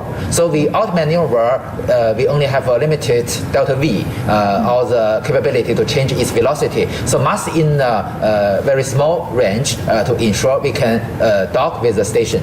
So the deployment of the solar panels was a good indication, but at the same time, after that happened, the ground staff were collecting and verifying all these data, and until they had all these data, and they were sure that the data looked good, we could expect an announcement of success from officials. You're still watching the playback of what has happened during the last 3 hours, all those critical moments, right? Entering the capsule and releasing of the rockets. So at this moment, Yaping cannot receive my message on WeChat. Do they have Wi-Fi up there? They do have Wi-Fi. They have Wi-Fi, but maybe WeChat and microblog, currently speaking, is not able to be used on the station because of the security concerns. You know that technically speaking, it is possible for them to use WeChat and microblog, but you know that belongs to the internet. The internet, technically speaking, we can connect to the internet, but also we have many other concerns for security and other things. Then what do they use the Wi-Fi for? Well, you know that they have every astronaut have 2 mobile phones in their cabin, and they can control everything to check the status, to check the that we have a QR code on our packages, and we can scan the QR code and get the information what's inside the package. All right, you're now watching our special coverage of the Shenzhou 13 mission. Just now, we have seen a pretty successful initial flight. Especially after the deployment of the solar panels, things looked very good over there. And right now, we are expecting an official announcement of success from officials. In the meantime, our guests continue to discuss with us about this flight. So things looks good so far. And it will be a while before I get that announcement. But in the meantime, it looks like the astronauts are doing fine. We've been looking at visuals of them from inside the cabin. Everything looks good. Yeah, everything looks all right to me. And Professor Yang, you were mentioning the Wi-Fi, right? They must have had some means of entertainment up there. They're staying there for 6 months. Exactly speaking. Can they watch TV? Can they surf the internet? Yes. You know that during the Shenzhou 12 mission, they even watched the Olympic Games in Tokyo. Because we now have the Tianhe data relay satellite constellation, so we can have almost 100 coverage of the communication between the vehicle, between the station and the ground. So the ground can record the videos of the Olympic Games and or other news, and upload the video to the station, and they can watch it. And the crew will be there during the Winter Olympic Games. I'm sure they'll be watching. They will enjoy that. And Mr. Zhigang also said that he has taken some videos, movies, TV series to the station, and he can watch video in spare time. But I can predict that the most amazing thing for them in spare time is watching the beautiful scene of the Earth. How long can they do that? I mean, I think they will be able to get a view of that when there's more light immediately. It doesn't get old, really, to look at the blue planet down below. But in terms of fitness and keeping fit, what do they do? What type of exercises are available to them during the flight? Well, there's a treadmill, and there's also a cycling facility, and there's also elastic bands that they can use for resistant trainings. But they do need to have moving, muscles, metabolisms, even heart rates, to maintain their health conditions. You know that 6 months is long enough to lose enough bone mass, and you could be very fragile once you're landed on Earth. You don't have muscles and bones. You can easily fracture. And what if they get sick in space? I mean, do they have medical equipment up there? How do they treat themselves? Well, you know that there is also a special syndrome called space motion sickness. Usually this happens about 6 hours or 7 hours after they come into orbit, and will be weaker after 2 days. So that is the reason either your docking should be 2 days after they come into orbit, or just about 6 to 7 hours before the after liftoff. You know that at this moment the astronauts are in a good status. So if anything wrong happened to the autonomous docking system, they can switch to the manual docking. These kind of things do happen. You know that just several days before, the Soyuz spacecraft launched an actress and her producer to the International Space Station. Right, they're about to shoot a film. They will make a film there, and you see that during this process, there is a malfunction of the autonomous docking system. So the commander switched to the manual docking and saved the mission. So we also have these kind of preparations to ensure that we can have a 100% success. The crew on the last manned mission, Shenzhou 12, they had a video call with the Chinese president. They talked to scholars and students, researchers in Hong Kong. I imagine there will be something similar this time on Shenzhou 13, especially since they are spending the Chinese New Year in mission there. Is a video call in line for that? I think so. I think in the Chinese New Year, even the New Year itself, I think it's a time of celebration. In addition to dumplings, I think there's a communication method. It's a communication call is required. I'm sure that in the Chinese New Year, in particular, we're watching the Chinese New Year evening show, and I'm sure that they will be part of the show. They will be the part of the show. Oh, that's something to look forward to. That Yaping is the first space teacher of China. And during the conference yesterday, she has already confirmed that she will have the second lesson, taught the second lesson. You know that during the first lesson she taught during the Shenzhou 10 mission, there were more than 60 million pupils and middle school students watching her lessons. Very, very impressive. That was a physics lesson, right? That was a physics to demonstrate the phenomena in microgravity environment. Yeah.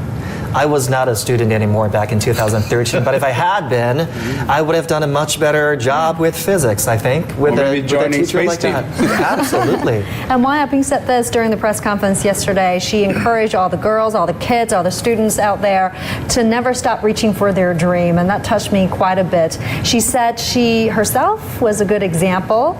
If you work hard, if you never give up, one day your dream just might come true. Which reminds me of that promise she made to her daughter. I will reach for the stars this time and bring you back some of the stars. I think that's just a beautiful metaphor to encourage young girls to really reach for their dreams and do things to the best of their abilities. And be creative. Nothing can stop you. Yeah. Quite an inspiration. You can see the astronauts are switching their seats. I mean, not switching, but they're standing up and. Those are the replays of earlier. So, Mr. Zhong Shi, you also have the chance to go to outer space because you know that the first astronaut of Japan, the first astronaut of Japan is a reporter. Okay. So the Japan government paid to Russia, and he goes to the Mir space station by the Soyuz spacecraft. So we have examples before. That is wonderful news. There has been civilian astronauts. Yes. Will civilian astronauts be also included, in the Chinese astronaut team? That's the third batch of China astronauts. Some of them not professional pilots. Some of them are chosen from the scientists and engineers. In the future, as we have already discussed, technically speaking, it is possible for China to have space tourism. But this also depends on the policies of the government. And some of the private companies has expressed their wish to engage in this field. To my personal opinion, for the common people, that the suborbital travel will be an option for Earth because it will be more than 100 times cheaper than the orbital travel. Can we talk about where we are right now in China's manned space program? Because back in the days, China prescribed this three-step manned space program, which will culminate with the completion of the space station by the end of 2022. We are a year before that with this second manned flight into the Tiangong Space Station. Professor Xu, can you give us a general idea of where we are and what's ahead until that grand goal is accomplished? Well, I think we are taking three-step approach. First is to send a man to space. Second is to conduct rendezvous docking and in-orbit fueling, and demonstrated by Tiangong 1 and Tiangong 2 missions. And third stage is the validation of the construction of the station. We're still in the validation process. The technologies and the parameters needs to be collected and studied by the scientific groups and technical groups before we put the two more segments onto the station. So once the station is completed, as you said, by 2022, it will be then in an application phase. The application phase is the purpose of the station itself. Flying more astronauts into the space station, international cooperation, international payloads and instruments, European astronauts, as you have mentioned that they have been trained in Europe and in China together, and the European astronauts are learning Chinese. Chinese astronauts are in the European cages doing some joint exercise together. So I think there's an international collaboration that we can look forward to. And then at the final grand finale of the station itself would be then the merging of robotic missions with the manned mission to exploration projects such as lunar and Mars missions. So that will be the steps that we're going to take. The space station is designed with a lifespan of what, 10 years, 15 years? More than 10 years. More than 10 years. At least 15 years. As Yan-Song has mentioned, actually speaking, Miss Samantha Cristoforetti from Italy and also Mr. Matthias Moria from Germany has already been trained in Qingdao several years before. And it is amazing to see that during the interview with the media, they can speak Chinese. And the Samantha is already a veteran to the ISS, and the Matthias will have his maiden flight to the International Space Station this year. Belongs to the third crew of the US Dragon spacecraft. So in the future, it is possible for them to attend China's space missions and visit our space station. China has said this very clearly. The completed space station will be an open platform, and China welcomes cooperation. So, and you talked about those foreign astronauts being trained in China. So are we looking at quite soon after the space station hits application stage, the joint flights involving both Chinese and foreign astronauts? Yes, but this usually, I believe this will happen after the construction of the station. I mean, after 2022. You know that only at this moment the station can support 6 crew members for a very short period. You know that in the future the handover of different expedition teams will be happened in orbit. That means that the former crew will go back to the Earth only after the next crew come into the... There will be an overlap. Yeah, they will be, yes, 6 crew, because you know that now our Tianhe only have 3 bedrooms, and our Wentian will have another 3. So in the future, after the T-shaped station is constructed, it is possible for them to deliver their task in orbit. To report from Beijing Aerospace Center, the Long March 2 FY-13 carrier rocket has sent the Shenzhou 13 manned spacecraft to the preset orbit. Precisely, the solar panel was unfolded successfully, and now I declare the launch of Shenzhou 13 mission a complete success. Jiuquan, as an official announcement of success has been delivered. The director of Jiuquan Satellite Launch Center, Zhou Lipeng, has declared the Shenzhou 13 liftoff a success. 3 taikonauts are on board, headed for a 6-month stay at China's space station. Let's have a look at the commanding headquarters of the mission.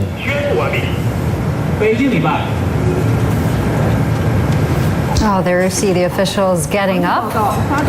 They're about to shake hands with all the engineers, scientists. There you see the Vice Premier Han Zhong there, leading a team of officials, congratulating the engineers, scientists who made this mission possible.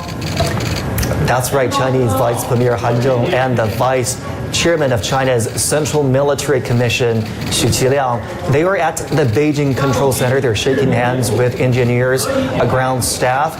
They've commended scientists and other personnel on their work. As Chu mentioned, Vice Premier Han Zhong was also present at the last manned mission, at the launch of the last manned mission. So after watching the whole launch, how do you feel?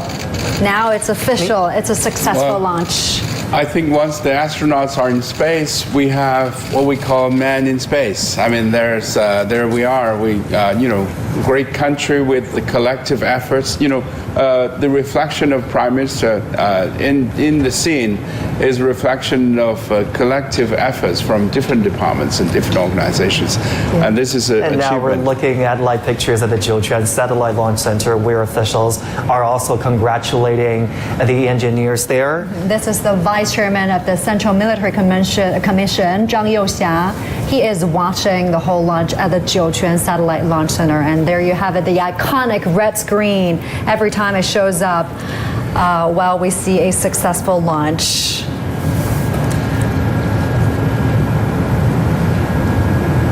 And I know there have been a lot of similarities between the last manned flight, which all three of you were here, and this flight. But just look at the people lining the streets at that send-off ceremony. They're still enthusiastic. They're still passionate, even though we just did this a couple of months ago. So, Professor, you were saying that this has been a success, and you were feeling the success of the mission has come, after a lot of hard work. Yeah, it's what I call the collective efforts, and a part of the great system engineering effort is ground crew plus the technical people plus the scientists. A lot of efforts and a lot of intensive work, and people are working overnight just to make sure that the astronauts are safe. And we're seeing that from this moment all the way to rendezvous and docking. It's also a nerve-wracking moment for the ground TT&C crew, because they have to adjust the capsule's altitude and attitude and position to make sure that the radio connections are safe and sound. And that is happening only from now. It's only 6 hours from now on. So it's roughly 7 o'clock tomorrow morning Beijing time would be the rendezvous and docking. So lots of continued effort needs to be done by the ground crew as well. And not to mention 6 more months of maintenance. Thank you so much. Appreciate that. We are now joined via Skype by Yi So-yeon, South Korean scientist and astronaut. She is also the first South Korean citizen to go to space. A pleasure to have you on the program. As the first South Korean to fly to space, especially as a female, what do you have to share with us today on this occasion? Hello, yeah, so nice to meet you, and I'm so happy that my friend Yaping fly again to the station, because 2 years ago she told me she's preparing for going to the new space station with the more scientific experiment. And then we had a lot common, because I also had a first Korean science class in space station and then share with all the Korean kids, and then Yaping also do that, and we were in the same panel. So I'm so happy that she made her goals happen.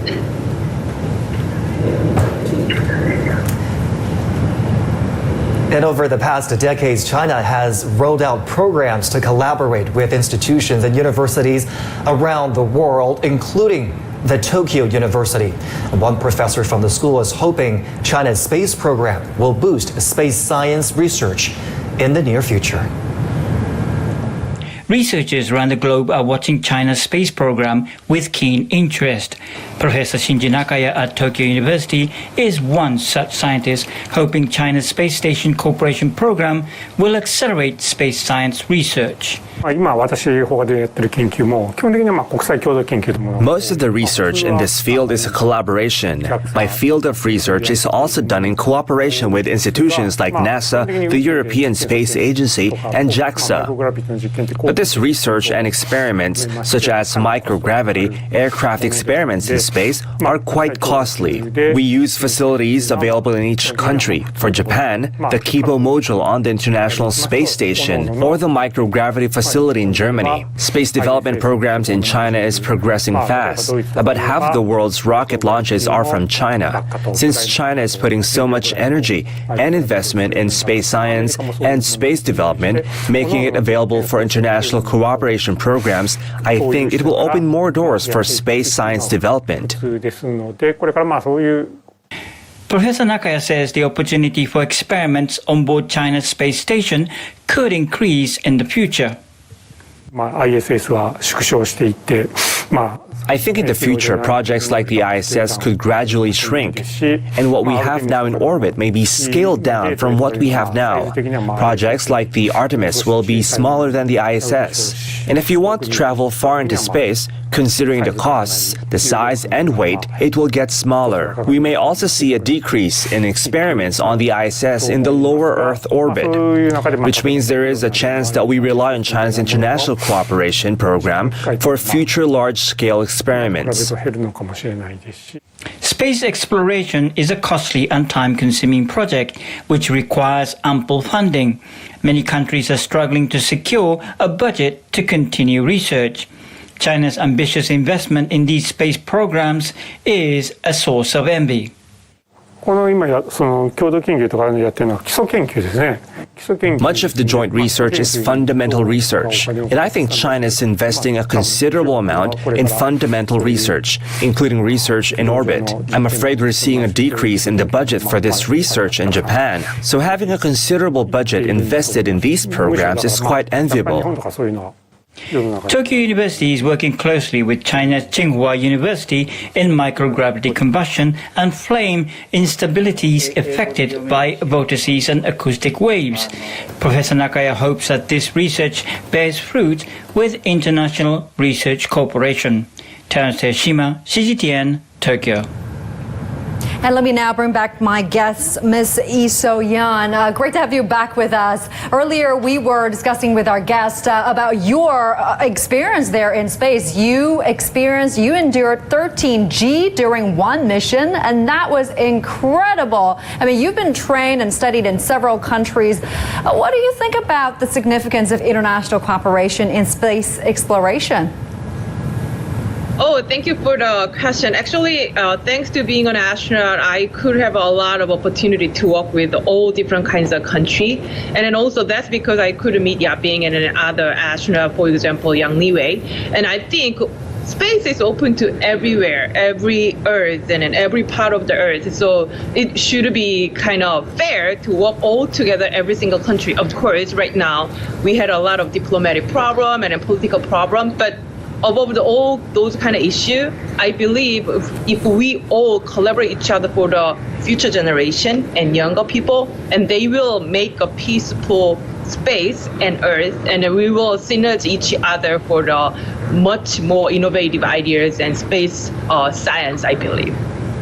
Thank you very much for sharing your perspective with us, Ms. Yi So-yeon there. She's a trooper.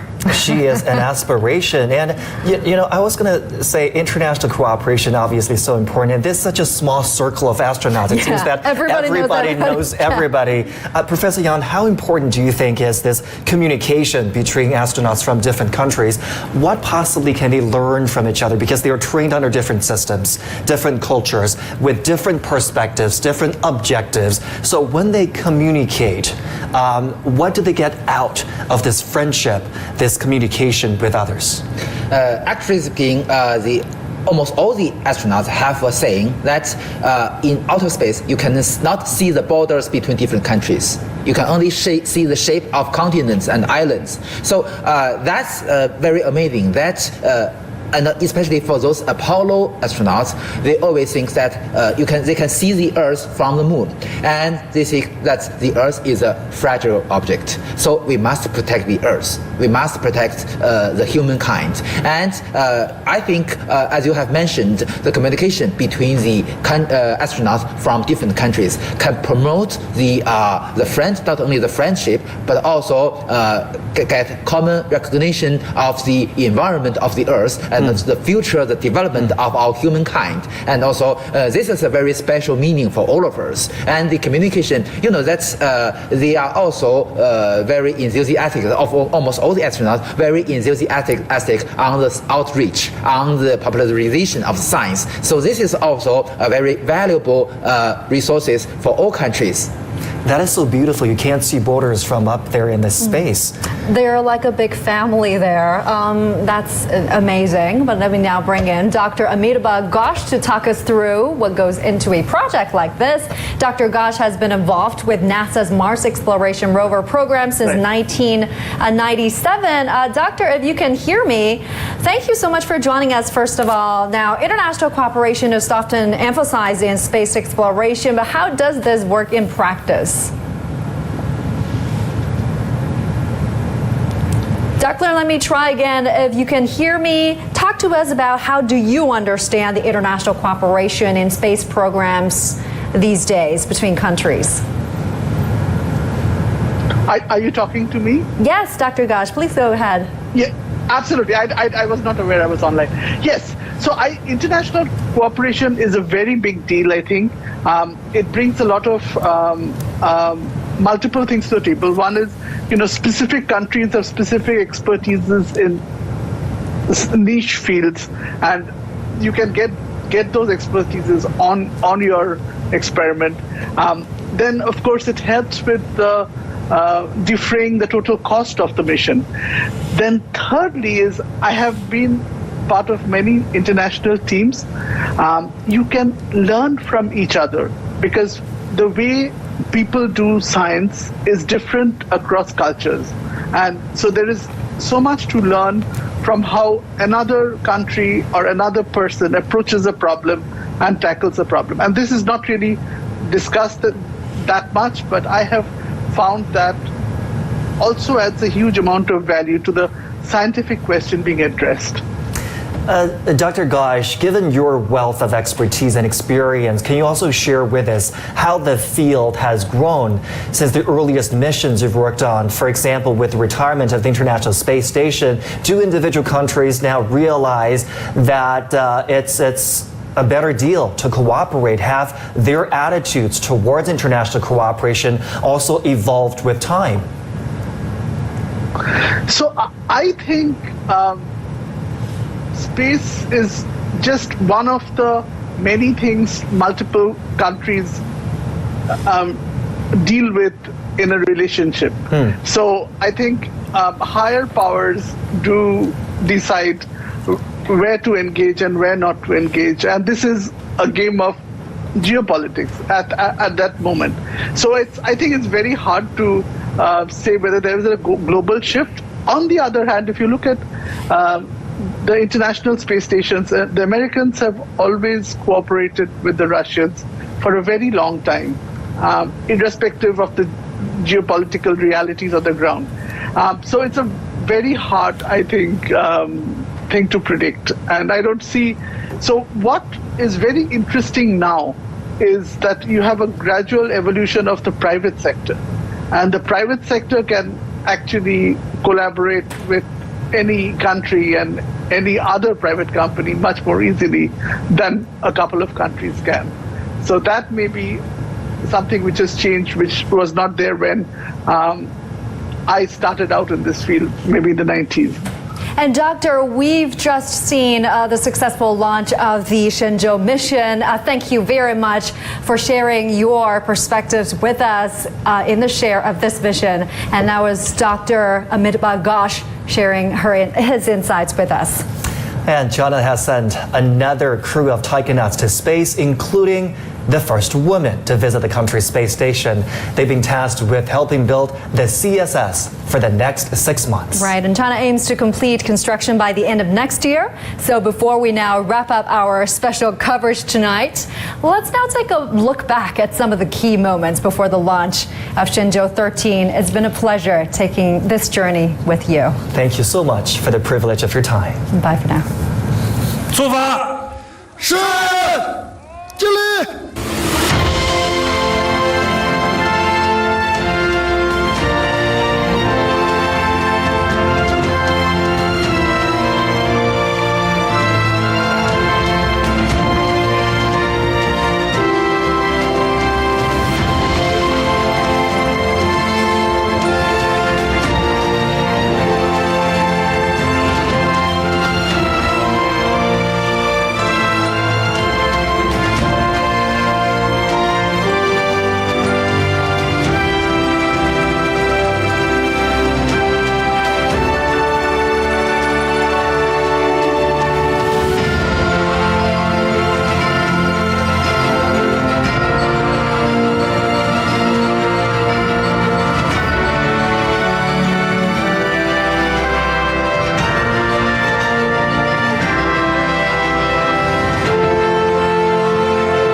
047分钟开始。神舟13号载人飞船发射任务取得圆满成功。